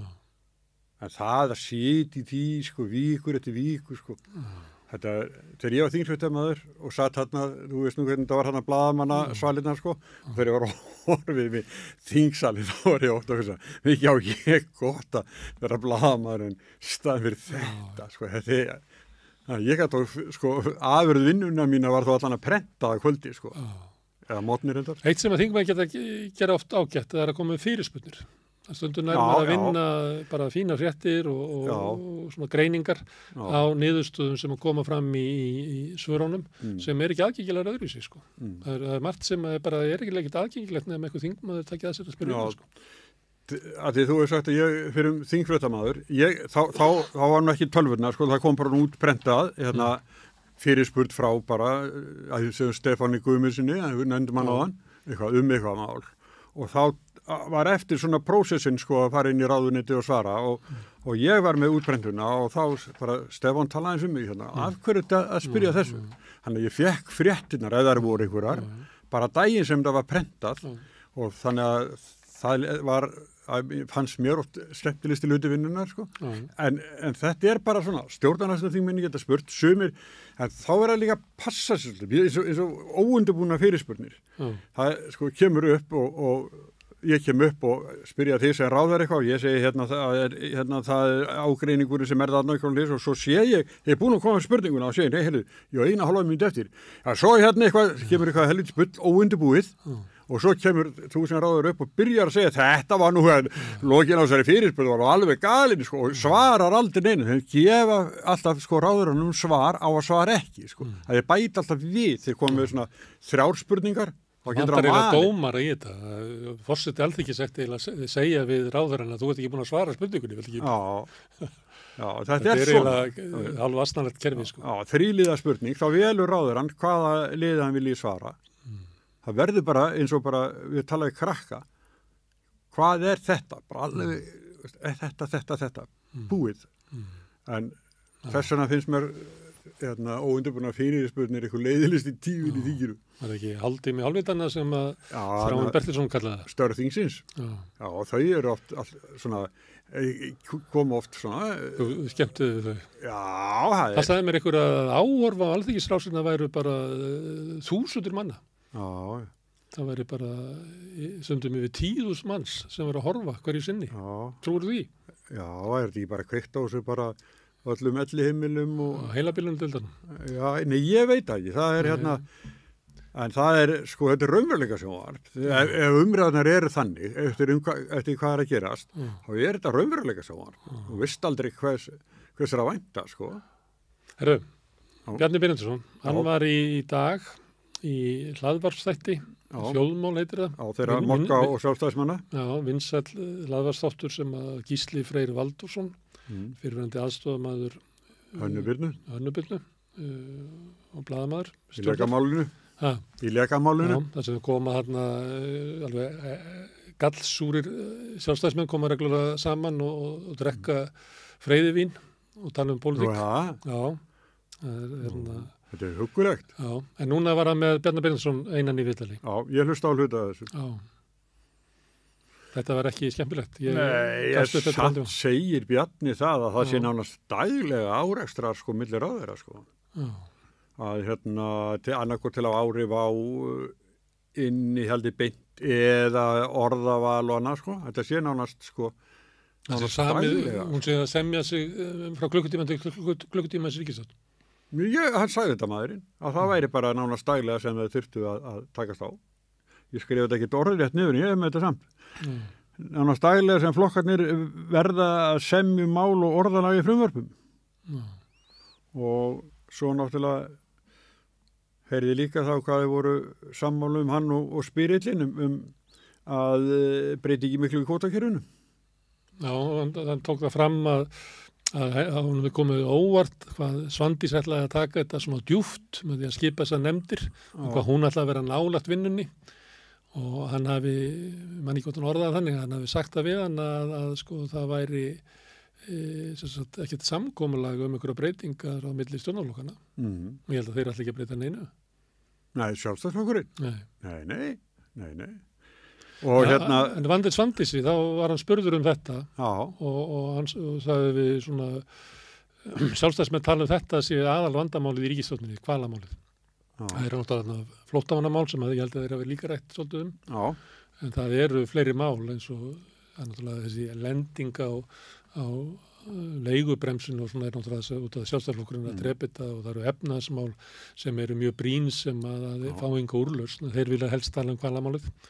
Og þá spurði Gísli einhvern veginn hvort að yrði ykkur eftirmála þessu og þá sagði Bjarni í þá verun að ekki umfram það sem komið að óvana sjálfstæðismenn hafi víst yfir hættur að hlusta. Já, en þá var hann að segja ef þetta mál yrði til þess að ríkisstjórnin myndi springa þá hefði það verið búið að gerast. Ég upplifði það þannig. Þannig að sprungu virknin eða fjarskjálftir þarna hefur minnkað. Já, hefur minnkað. Út af þessu máli. En hann sagði líka þarna með kvótakerfi að það var að tala flokkakraða, notaði nú ekki núna það orð en hann gert áður. En þá er það hrættur það að ef að kæmi hérna einhvern öðru sér flokkar og þá þið hætt á með löginum stjórn fiskveiða að þá kæmi aðrir og myndu eyðileggja kerfið. Já, ef sjálfstæðisflokkur var ekki við völd. Já, það myndu eyðileggja kerfið. Það var augljóst á honum að hann sagði að upp úr síðustu kjörgossum þegar hann var spurður eitthvað það, að ég meina okkur að framleikja líf þessar ríkisstjórnar og þá sagði hann að það bara kom ekki upp úr kjörgossunum valkostur að mynda hér með hægri flokkunum já. Sem er líklega Framsókn og Miðflokkur kannski Flokkur fólksins og Viðreisn kom ekki upp úr kjörgossunum tækifæri til þess að sjálfstæðisflokkur myndi leiða slíka ríkisstjórn og það mátti alveg heyra á honum að það væri svona ríkisstjórn sem að sjálfstæðisflokkur myndi líta á svona sem náttúrulega stöðu Nú er vorum að tala um fúlugallana í sjálfstæðisflokknum, svona slátturinn sem er í sjálfstæðisflokknum og talandi þessa kampavíns-kapitalista þarna, að þeir tala að þessi ríkisstjórn megi bara hætta sér fyrst og verður bara besta mál og bara fá að kjósa og fá að taka orðið einhvern veginn eins og þess að taka bara hugmyndarlega baráttu í kosningabaráttunni og almenningu fá að velja og þá er eins og þeirra væntingar séu að hér geti komið upp svona hægri ríkisstjórn. Talandi það, miðað við allt sem er undangengi núna, það er þetta nýja Davíðs Seðlabankamál og N1 og svo hinmálin Lindarhvol og Íslandsbanki. Ef það færi kosninga núna, myndi sjálfstæðisflokkurinn í alvöru tjalda Bjarna í fremstu víglínu? Ég hlustaði ekki á allt viðtalið þarna í þjóðmálum En var hann Gísli Freyr að hamra á Bjarnabenum með þessi mál? Nei. Var það ekkert minnst á þetta? Ekki Íslandsbanka? Ekki upp af við, það var Svandís var fyrsta máli. Er það ekki? Og ekki Lindargól? Nei, það var ekki komið þegar ég hætti. Og ekki þegar Davíð reddaði enn einum meðan að Bjarni var stjórnarformaður? Hvað var þetta mikið? 38 milljónir dollara? Já, ég reiknaði þetta, ef maður reiknaði þetta bara á gengi sem var þarna í september og framreiknar það svo með að við neysluvísitölu. Þá er þetta svona 4 milljarðar sem að... Svona vínakreiði? Já. Með annar manna penning? Já, það eru menn sem haldaði fram að þetta var ekki vegna þess að það vantaði olíu. Nei, það kom bara skýrt fram. Maður frá öðru olíufélagi sagði bara við áttum fyrir þessu að 2 hefðu alveg verið bara í full swing. Það var bara þetta sem að engarættin hafði tekið yfir og kaffært í skuldum sem að stóð svo illa að viðskiptabankin bara gat ekki lánaði meira. Þrátt fyrir tengslinn inn í bankan. Já, þeir áttu bankan. Þeir voru búin að selja í Glitni. En það er sama að það voru alltaf mjög sterk tengslan á milli að bankamenn voru að ringi í það og segja að taka út úr sjóði 9 og þetta er allt komið fram sko, það komur í ljós að það er ekki vand að vera engengur í business þess að bankin bara passar þig sko. Það er svolítið vandamálan þú ættir að færa peningana þeirna og þeir fá alltaf svona skilabóða undan sko, á markanum. En viðskiptabankin neitaði að lána þeim og Statoil sem heitir eitthvað annað í dag neitaði líka að lána þeim og þá fóruðu bara til Dabba frænda og náðu í penning. Og hvað er það með gefnur? 38 milljónir, hvað getur ekki bara lána það sjálfur? Nei, dollara? Já, nú erum við að tala saman sko, þetta er einhvern veginn svona sko. Það hefur ekki komið fram í þessu máli og sem er svolítið sérstætt hvort að þarna hefur verið krafa því að N1 fór síðan bara húrandi á hausinn eftir áramótin. Hvort að það sé að krafa frá Seðlabankanum í búið. Ég hef ekki séð fréttir um það. Nei, ég veit ekki það. Það hefði nú ekki verið skrifa fréttir um það hefði verið ansi há krafa sko. Nei, þetta er bara nýkomið fram þetta mál. Þetta er yfirlega Hermann Guðmundsson bara bladraði þessu frá. Hann held að væri eitthvað gera Davíð enn meiri kongi sko. Þess vegna, þetta var í Chess After Dark sem er líka svona hægri þáttur og það er eiginlega hægt að mæla með að fólk hlusti á hægri mennin að tala saman af því að þeim verður svolítið laus tungan. Það kemur svolítið í ljós sko, hvernig er raunverulega að tala pólitíska andstæðinga, hvaða raunverulega afstöðu hafa, kemur í ljós sko náttúrulega ótrúlega fordómar gagnvart fátæku fólki, furðulegar samsæriskenningar að sko að Sólveig Anna vilji ekki semja, heldur sé hún að reyna að skapa hér óróa og verkföll sem muni leiða til byltingar og þetta er bara talandi eins og svona sturluðustu samsæriskenningar menn í bandarísku sjónvarpi. Og staðreyndin er svo að eins og þetta voru harðiðar samningaviðræður hjá henni og Halldóri Benjamín mjög tekist á, svo hættir hann. Þá bara hefur hún búin að skrifundi fjölda samninga. Þannig að hún var ekki málið, það var Halldór Benjamín sem var vandi. Sem að hlustar á þetta og tekur þátt í svona umræðum, kemur að samningsborðinu, sannfærður það að eflingafólk sé ekki hingað komið til þess að sækja réttlátar launabætur, heldur sé komið hingað til þess að steypa þjóðskipulaginu. Og þess vegna ætli hann að sitja bara alla eflingafólk í verkbann og eitthvað svona. Þannig að þetta er umlega sko samfélagslegt vandamál, hvað sko hægrið er bara sturlað sko.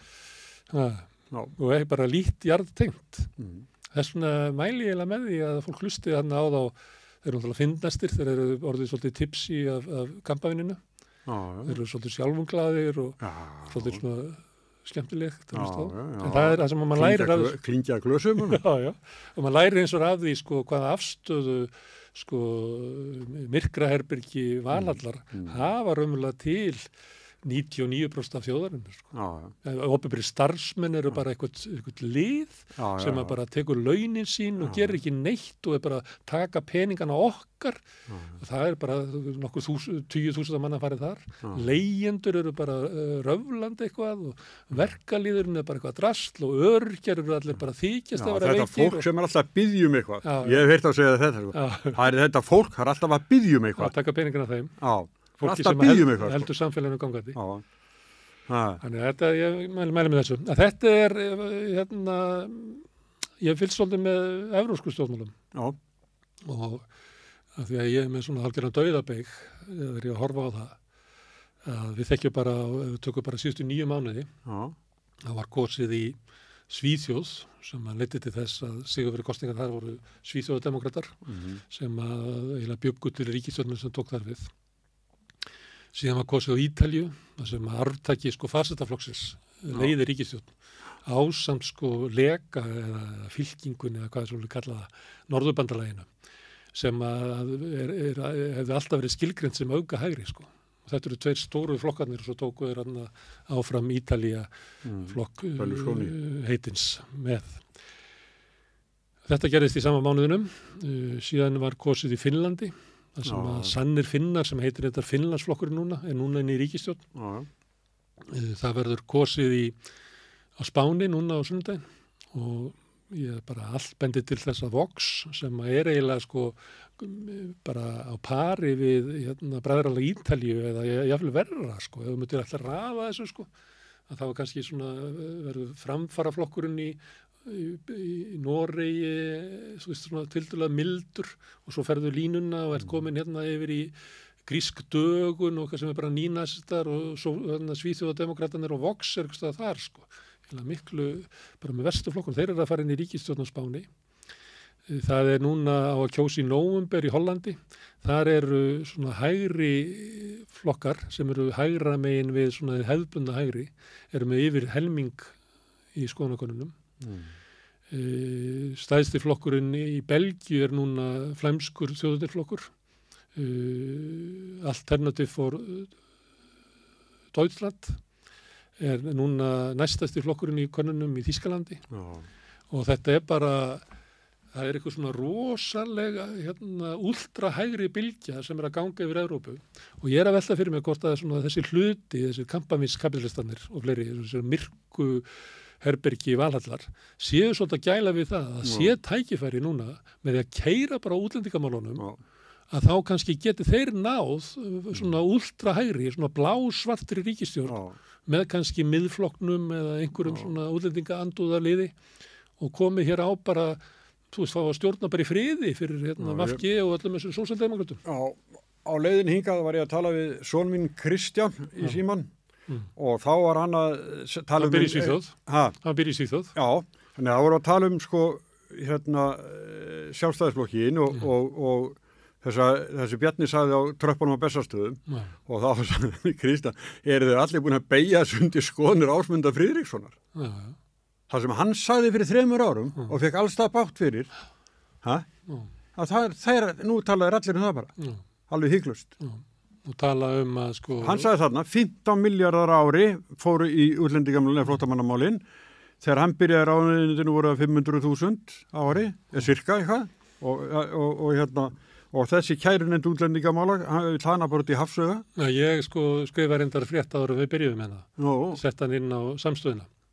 Það sem ég tala að enn segir Bjarni ósatt flóttafólk frá Venesúela. Málið er það að hann stillir sig upp eins og sjálfstæðisflokkurinn hefur sagt og kemst bara upp með því á rúf og mokkanum og öllu þessu drasli. Því miður, þá komast þeir bara upp með það að segja það að hafi kærunefnd útlendingamála hafi breytt stefnunni. Það er ekki rétt. Það sem að gerðist var 2018 þegar að Bandaríkjastjórn og fleiri litu á að það veri möguleiki á valdaskiptum í Venesúela.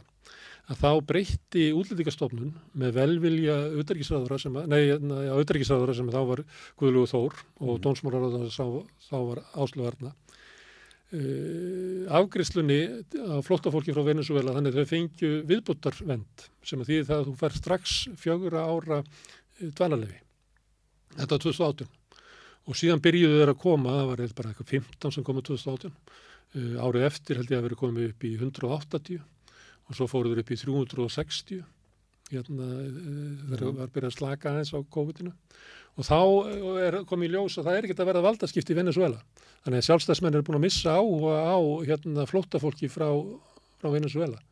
Þannig að þá fyrir útlendingastofnun og segir einhvern veginn, nei, nú erum við hægt að afgreita bara automatist, að þú fái bara 4 ára ef þú kemur frá Venesúela.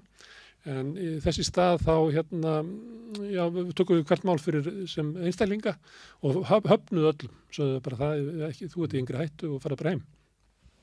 Kærunefnd útlendingamála tekur það fyrir þá haustið 2021 og segir að nei, það er ekki hægt, stjórnsýslulögum, að þá verður að vera samfella í afgreiðslu gagnvart einstaklingum. Og þú getur ekki látið Sigurjón fá viðbótarvernd í gær, en Gunnar Már ekki í dag, þannig er þetta ekki á Íslandi og sendir þetta tilbaka. Þannig að Útlendingastofnun verður að áfram að afgreiða þetta samkvæmt línunni sem var gefin af Sjálfstæðisflokknum 2018. Og svo heldur þetta áfram og þeir reyna aftur og í síðastliði sumar að þá kemur Útlendingastofnun með sama niðurstöðu. Ef þau ætla að breyta efnislegri niðurstöðu þá verður það sýna fram á eitthvað hafi breyst í Venesúela sem við gerum ekki.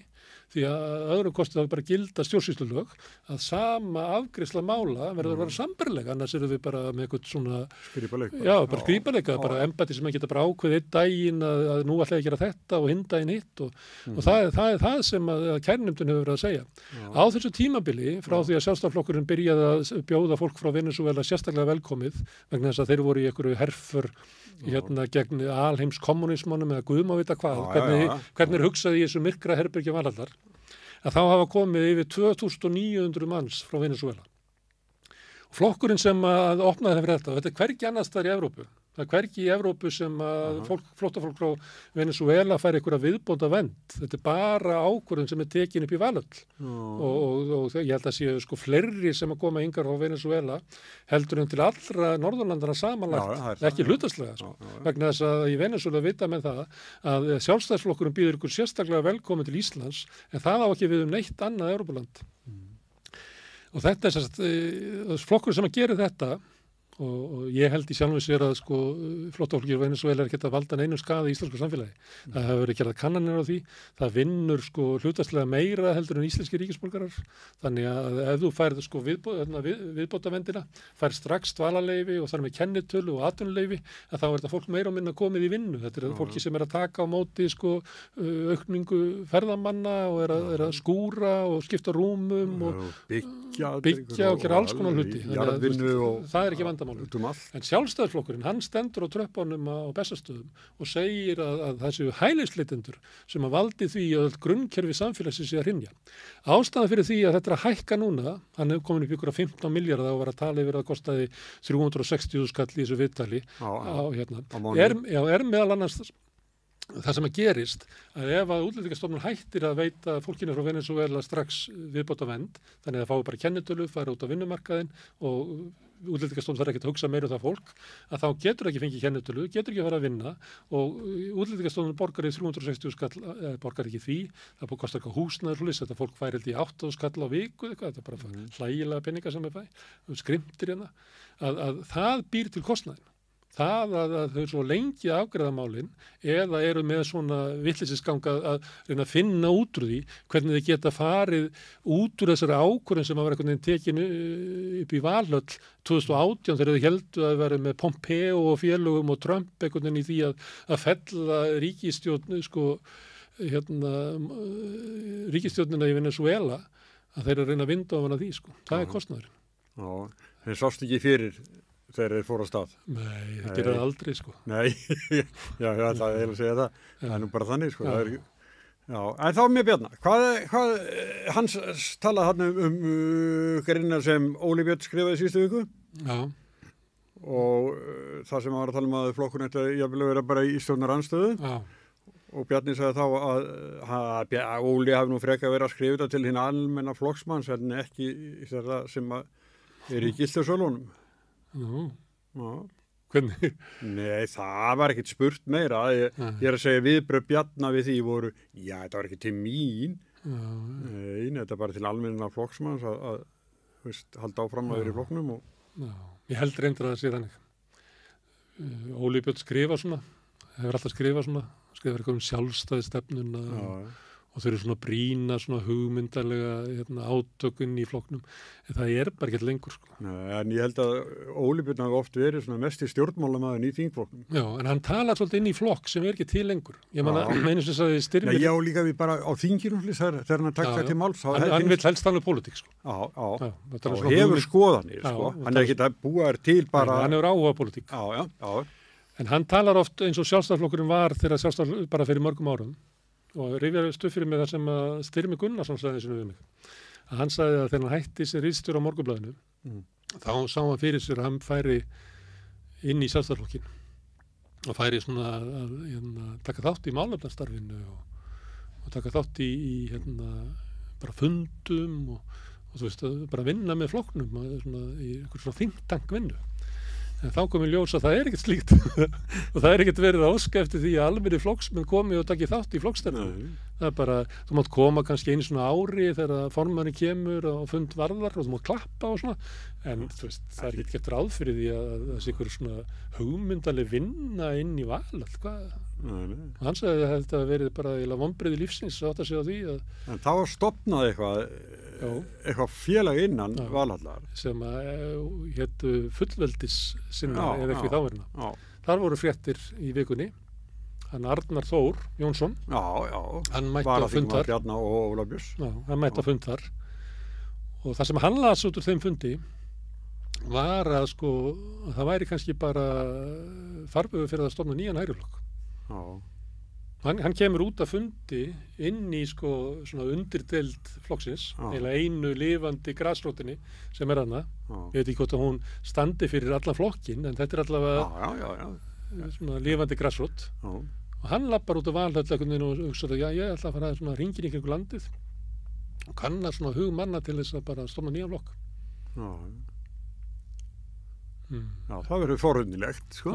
En það er rétt sem þú segir, það er að ég fór eins og á fundi, ég var boðar á fundi í Valhöll, svona almenn sko, opin fund og þetta var svolítið þannig sko, ég hafa þetta að aðal ræðumaðurinn, hann fékk bara frið og engar erfiða spurningar. Nei. Þetta er orðið svona í flestu flokkum held ég. Ég held að þetta sé svona í VG til dæmis. Já, þeir þurfa nú allar stóra sali fyrir fundina sína. Þetta er alveg hugsa sér sko við Katrín Jakobsdóttur og svo flottur stjórnaranstæðingur og góður ræðumaður og svo bara alveg omvend. Og náttúrulega naut þess að vera ráðherra og fara með einhver völd langan tíma með mikinn stuðning þjóðarinnar. Sem er bara, ég veit ekki, kannski Davíð Oddsson eða Steingrímur Hermannsson. Það er ekki algengt að fólk hafi svona mikinn meðbyr með að það sitja við völd, en hún naut þessum nokkur ár, en það hefði farið. Það er farið núna. Þennan framganga svona opinberlega var bara jákvæð sko. Já. Ég sá að því að tölum VG, það er náttúrulega þegar að strandveiðarnar voru fluttar af. Ég held að það sé alvarlegt mál fyrir VG. Ég var að skrifa það inn á miðjunni í dag. Það ekki? Jú, Lilja Rafni náttúrulega sem að var formaður atvinnuveganefndar á síðasta kjörtímabili og barðist mikið fyrir þessu. En Jón Bjarnason náttúrulega í VG, hann var upphafsmaðurinn að þessu. Þetta er þeirra sköpunarverk. Og fekk bátt fyrir sko við það, en hann barðist áfram með þetta. Og svo er það Ég held að það við sannað sér líka mjög vel. Ég held að það sé bara SFS, samtök fyrirtækja í sjávarútvegi, stór kvóta eigendunir, sem að telja að strandveiðikerfis ekki gott. Ég held að það sé bara, ég myndi rekna með það, spyrja almennilega. Svo er það reyndar sko, að þetta er sameiginlegur pottur sko, þeir sem eru í Suðausturlandi, fiskurinn kemur síðast. Það er bara ágallið við kerfið sko. Ég held en það þarf að laga þetta, þetta er ekki hægt að skilja þá eftir. Ef þú myndir spyrja sjómenn, ef þú myndir spyrja Arnar Atlason í félagi fiskvinnsla sem hafa ekki útgerð, sem þurfa að kaupa á markaði. Ef þú myndir spyrja sko bæjarstjórnarfólk hringinn í kringum landið, þú fekir alla til þess að styðja sko strandveiðar. Talar ekki hafnarstjórana? Eitthvað að gerast á höfnunum? Og svo fyrir síðustu kosningar og þá, ég man ekki gott manst þetta að sko það var minna fall í fylgi VG út á landi heldur en höfuðborgarsvæðinu. Og eina af ástæðunum fyrir því að þau eyddu mikilli orku í að ferðast þessi svæði og tala að þau væru eiginlega sko þau sem að myndu berjast fyrir strandveiðunum. Strandveiðunar voru eitthvað sem við byggum til og við ætlum að verja það. Og ég held að núna þegar þetta bara flautað af, ég held að þetta hafi mikil áhrif á stuðning fólks við. Að Svandís hafi eitt inn í steinu sem við fekk í Hvalamálinu núna. Hún standi jafnvel verri eftir. Já, ég held að. Já, ég líka. Já. Og varst þú ekki að byrta á miðjunni? Ég meina, það var einhver trillukall sem að skrifaði valdaránið inn í VG. Nei, ég maður ekki. Jó, ég held að séu hjá þér. Já. Trillukall sem skrifar það. Og talar þessi Jú, valdarán. það er ekki svo frétt dúkkað upp núna sem, hún er ekki alveg ný, sko. Já, en það minnst að lýsa, sko, svona stemmingunni. Já. Sem að eru það að þið komuð og ferðuðust og lofuðu þessu. Já. Og svo gerði eitthvað allt annað. Hver tók völdin? Það voru Hrollu í Höfn í Hornafirði, þeir voru geta verið mjög, sko, skemmtilegir, sko. Já, og láta það í sér heyra. Já. Herðu, það er ekki mikið að segja VG eða það? Þau geta ekki verið í kostingar? Nei, þetta er óttalega svona í pólitískri sögu verður þetta náttúrulega mjög merkilegt, eins og varst að nefna áðan formaður Ingi Ísilega vinsæl langt yfir flokkinn og allt þetta, sko, og forsætisráðherra og sko, það bara svo hrýnur þetta einhvern veginn bara alveg niður í jafnvel niður fyrir, sko. Það er dauðalínuna, en ég veit ekki hvað verður. Eins og þú varst að nefna, nú bætist þetta, sko, staðir er ekki sterk og ef þeir fá svo fólkið í þessum strandbyðum sem voru með strandbyðarnar á móti sér líka, það herðir að þeim. Já, og maður heyrir alveg í umræðinni að það er ekki svo langt síðan að sá sem að hallmælti Katrínu Jakobsdóttur fékk yfir sig skammir. Það er liðin tíð, sko. Já. Bara gefur fólk og gefur í ef ykkur. Já, fólk hvíslaði að vildi segja eitthvað neikvægt annað, sko. Svo var hlegið að henni, Katrínu. Við sögum frá því á samstöðinni. Það var hlegið að henni í London. Nú? Ég veit ekki hvort það var í London. Það er til eitthvað fyrirbyrði sem heitir Tony Blair stofnunin sem heldur svona fundi. Og buðu Ben Wallace sem er varnarmálaráðherra Bretlands. Þau eru nú búin að lýsa yfir hann ætla að hætta. Hann hafði metnað til þess að verða framkvæmdastjóri NATO og búin að vera varnarmálaráðherra lengi og Bretarnir voru svona áfram það að hann yrði það. Og hann er svona að lýsa, sko, ferlinu því honum var hafnað. Og það byrjaði á því að hann hitti Joe Biden og Biden náttúrulega Bandaríkjamenn ráða þessu. NATO er bara deild í Bandaríkjunum. Það er bara þannig. Bandaríkjamenn ráða þar öllu. Og Biden sagði hann að ég vil eiginlega frekar að verði, sko, eitthvað sem er forseti eða forsætisráðherra í sínu landi, hefur reynsla því og helst kona. Og Ben Wallace er korrupt, þannig að hann sá sang sína útbreyta. Svo lýsir hann eitthvað svona vandræðagangi með þetta og það var ein kona sem hvað heitir hún aftur sem er forsætisráðherra á Íslandi, hún heitir eitthvað K eitthvað, eitthvað kuss, ég man það ekki. Ég ætla ekki að hún var nefnd og þá komu Þjóðverjarnir og Hollendingarnir sem eru svona varfærnari gagnvart Úkraínu og samskiptu við Rússland, það sem svona herskára fólk, sérstaklega Eystrasaltslöndunum sem var náttúrulega tilheyrðu Rússlandi, Sovétríkjunum. Gömlu Sovétríkjunum og fara að tefla manneskju það fram að það. Já, það er svo herská, sko. Við viljum ekki hafa framkvæmdastjóra sem að kemur úr þeirra liði, þannig það var hafnað. Svo endanum var Grey Stoltenberg neyddu til þess að vera eitt ári viðbót, sagði Ben Wallace og hló allir af því. En svo sagði hann að í samtali sínu við Biden hafa hann sagt þegar Biden var að lýsa þessu hver vildi hafa sem framkvæmdastjóra Atlantshafsbandalagsins. Þá sagði hann, við ætlum ekki að fara að venjast við því að næsti framkvæmdastjóri komi frá Íslandi, sagði hann. Og þá hló allur salurinn, af því að það er náttúrulega ekki hlægilegt að Ísland er ekki með her.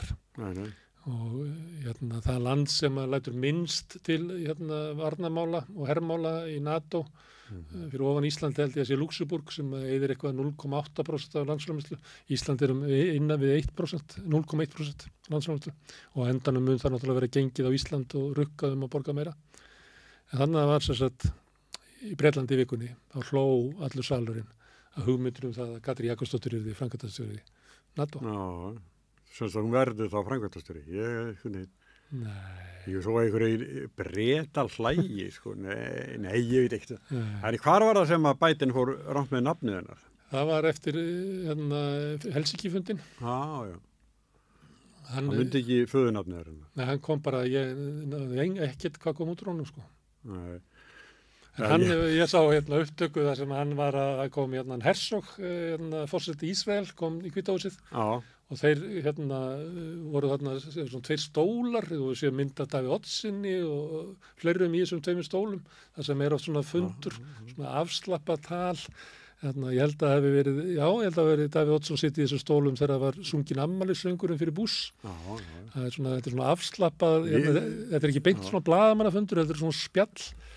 Það mynda þeim og þá situr Biden, hann með svona fengið talpunta og hann situr og hann að reyna að lesa það og hann sér ekki og hann bara mumblar eitthvað og Herzog hann horfir svona kringu sig og veit ekki alveg hvernig hann á að bregðast við þessu að forseti Bandaríkjanna er bara fjara út. Þetta er staðan á... Já, það er Davíð Oddsson var fyndinn þegar hann var að lýsa því þegar hann var hjá Bretakongi og þegar hann voru að tala við lífurinn sem þrátt fyrir að vera með bjarna og pelshúuna 2 metra háa og þá stóð Biden þar og hinn má ekki gera var ekki eins og blikka augum og svo kom sagði, ég sá þetta ekki en Davíð lýsti þessu skemmtilega kom kongur og tók svona í hann og þá tók Biden utanum hann sem hann ekki gert heldur þannig að það er Davíð full æstur anstæðingur hann er svo mikil trumpisti Já, ég veit hann tekur undir með Trump að þessi sleepy joy Já, algjörlega bara geintunir í kjallarunum alltaf kostningabarátunum og þetta alls saman en svo er hann alltaf með minnismiða sem er reyndar rétt en þeir eru jafnaldir að því að nefndi Davíð Nei, þeir eru ekki jafnaldrar Nei, Biden er eldri Ég veit að ég ætla að segja Joe Biden og Paul McCartney eru gamlir En talandi Davíð heldur þú lest leiðarannars þar sem hann er með svona hörku í ýmsum málum útlendingamálum og hann held ég að sé horfi ég held að hann vaki og fylgist með kosningum og fagni þegar hann hælir Meloni sem er í flokki sem er bara með beina legg yfir í fastaflokk Mussolini, hælir henni og fagnaði gríðarlega þegar stjórnarflokkarnir unnu í sveitarstjórnarkosningum á Ítalíu núna í vor og ég held að hann horfi á þetta sem ég var að lýsa áðan að horfa á að svona svarbláa bylgjan sé að taka Evrópu, hann er hrifinn af Bolsonaro, hann er hrifinn af Trump hann er náttúrulega elskaði Berlusconi ég hef aldrei heyrt hann hallmæla Orbán þegar sjálfstæðarflokkurinn var í kosninga eða svona flokkabandalagi með lög og rétt og Erdogan og reyndar flokki Putin líka og það með ekki segja það lengur en þannig var það og þannig að þessi bylgja að sjálfstæðarflokkur sé að færa sig þanga og það má oft svona heyra það í leiðurum Davíðs er Davíð raunverulegur áhrifamaður inn í sjálfstæðarflokkur Nú ætla ég að vitna í gamalt samtal þegar að sínum tíma segi ég við Bjarna Benediktsson formann þetta ekki svolítið pirrandi að kallir upp í hátíðism og skrifa kannski út takt við það sem þú ert að gera og flokkurinn hugsaðan nei, það er þó hinn fyrirvændi formann nú verri Þorsteinn að hann er að skrifa allt annað en við innst inn í viljum alveg langt frá flokknum en Davíð er þó svona það má umbera hann en alls ekki Þorsteinn þetta sagði mig og þetta passa við margt sem að Bjarni gerir eins og ræðan á tröppunum á Bessastöðum og til dæmis þegar voru frumvarpið þungunarof að Bjarni greiddi ekki aðkvæði með því ásamt Ásmundi Friðriks og svona þeim hluta sjálfstæðarflokksins á meðan að Áslaug Arna og Þórdís Kolbrún og fleiri voru hinum einn þannig að Bjarni hefur verið svona þeim megin hann er svona svarblár Já, og var það þarna á Bessastöðum, er það ekki? Já. Hann bara mjög harður. Við erum að tala líf ríkisstjórnarinnar, er ekki þarna komin kannski að kjarnamálsins? Að það fer eftir því hvernig þessi svarblái hluti sjálfstæðarflokksins metur möguleika sína á því að ná góðum úrslitum í kosningum. Að láta kosningarna snúast einhver svona mál sem að hafa skilað ultrahægrinu, góðri niðurstöðu víðum Evrópu að það ráði því hvort að þeir haldi áfram í ríkisstjórn eða ekki. Já, ég veit það ekki. Það náttúrulega, sko, þau verða að stefna á svona 25% eitthvað nála 10, sko. En ef þeir fara eftir eigin, sko, bara hugssjónum, þá gera þeir þetta. En þá fáðu þeir kannski ekki 25. Nei, þá fara þau bara í samkynningu. Nei, það bara að venda. Ef við erum einhverjum félaguleik, eða við bara koma til dyrranir sem við klættir og láta slag standa? Ég held þessi hugsa þetta. Já. Ég held þetta sem Bjarni að meta. Já, kannski. Já, allar þessar tölur af hælisleitendum og það saman. Já, mér finnst það. Svo býði Reykjanesbæ og þar eitthvað svona mórall eitthvað, þetta sé of mikið. Það það kannski, sko. Já, heyrðu, svo talaði hann líka flóttamannabúðurnar eða flóttamannafangelsi. Hann í þessum þætti á mókonum. Þetta ekki móki, sko. Þetta sjálfstætt. Já. Þetta svo líkt þarna, þeir með dagmál líka og það lengi munur á þessu. Nei. Þjóðmál og dagmál. Já, en Gísli Sveinn, Gísli Freyr. Já, Gísli Freyr, hann er nú einu sinni, sko, viðskipta ritstjóri Morgunblaðsins. Hann nema vonum að segja móki. Nei, þetta ég veit það ekki. Við höfum ekki talað um flokk fólksins, hann ekki bara í sumarfríi? Já, ég held þessi allir í sumarfríi. Samfylkingin í sumarfríi. Viðreisnir í sumarfríi, flokk fólksins í sumarfríi. Ég meiri sér miðflokkurinn, sko. Það einn, margreyndur stjórnmálamaður, ráðherra á hvaðina, hann sagði eins og við mig, sá sem stæstur hann á þegja. Já. Það alltaf samfélkingin gera. Ég stríði þeim svolítið þegar ég hitt eitthvað, segi hvort ætliði virkilega að haldi niður í einhverju andanum í 2,5 ár. Já. Nei, þeir eru að koma upp á rétt augnabliki bara. Þeir eru ekki að taka þátt í hvaðlamálinu eða einhverju, svona, láta það allt vera. Það mun vera, sko, svona fram á fólki í flokknum hafi verið send svona lína hvernig þið hegða sér í þessu. Því að þau eru bara komin í kosningabaratu og þau ætla að reyna að halda, þess að segja, sko, að halda niður í andanum í 2,5 ár.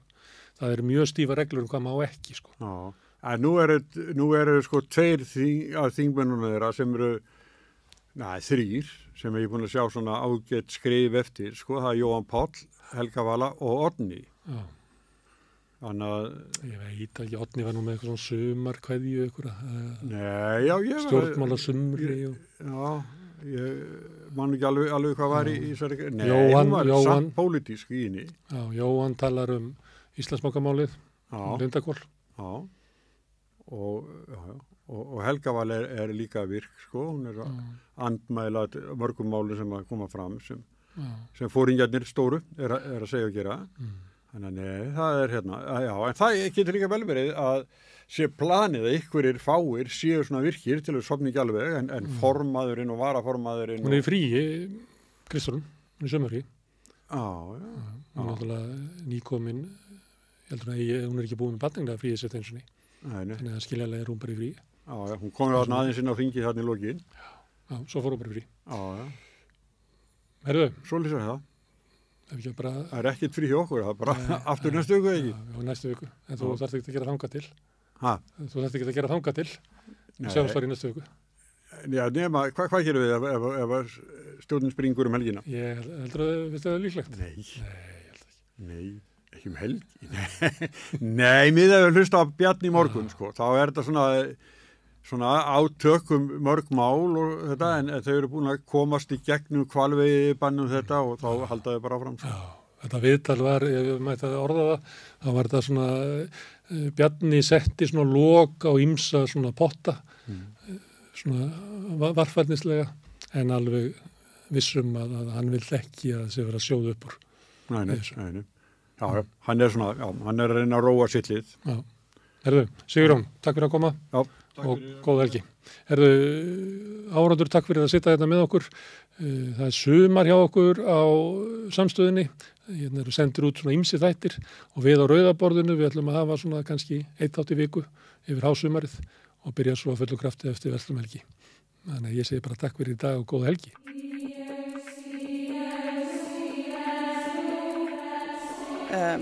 Það er óvéfengjanlegt að kapitalist samfélag byggir á ójöfnuði. Raunverulega verður þetta félag, má ekki segja það, að félagi verður til vegna þess að samfélagi byggir á ójöfnuði. Ef að stjórnmálin eiga að laga það, þessi hægri stjórnmál sem við búum við ekki bara á Íslandi í dag heldur líka víðar í Evrópu og Bandaríkjunum auðvitað. Hvernig möguleiki að laga það þá með svona fínstillingum innanfrá? Þannig að þetta rauninu svona praktísk sín, við erum svona working the cracks, við erum að vinna innan kerfisins en erum smátt og smátt að brjóta það upp. Út frá svona kenningum kynjakerfi þá náttúrulega sko dýpra á misréttinu í svona ekstrím nýfrjálshyggju samfélögum versus eða þú skoða til dæmis bara svona sósíalískari eða sósíaldemokratískari kerfi. Þannig að við verðum náttúrulega að trúa því hér á Norðurlöndunum að hér getum við unnið í átt að einhvers konar breytingum. En til þess þarf náttúrulega pólitíkin að fylgja, pólitíkin þarf náttúrulega að vera á þeirri línu að vilja það.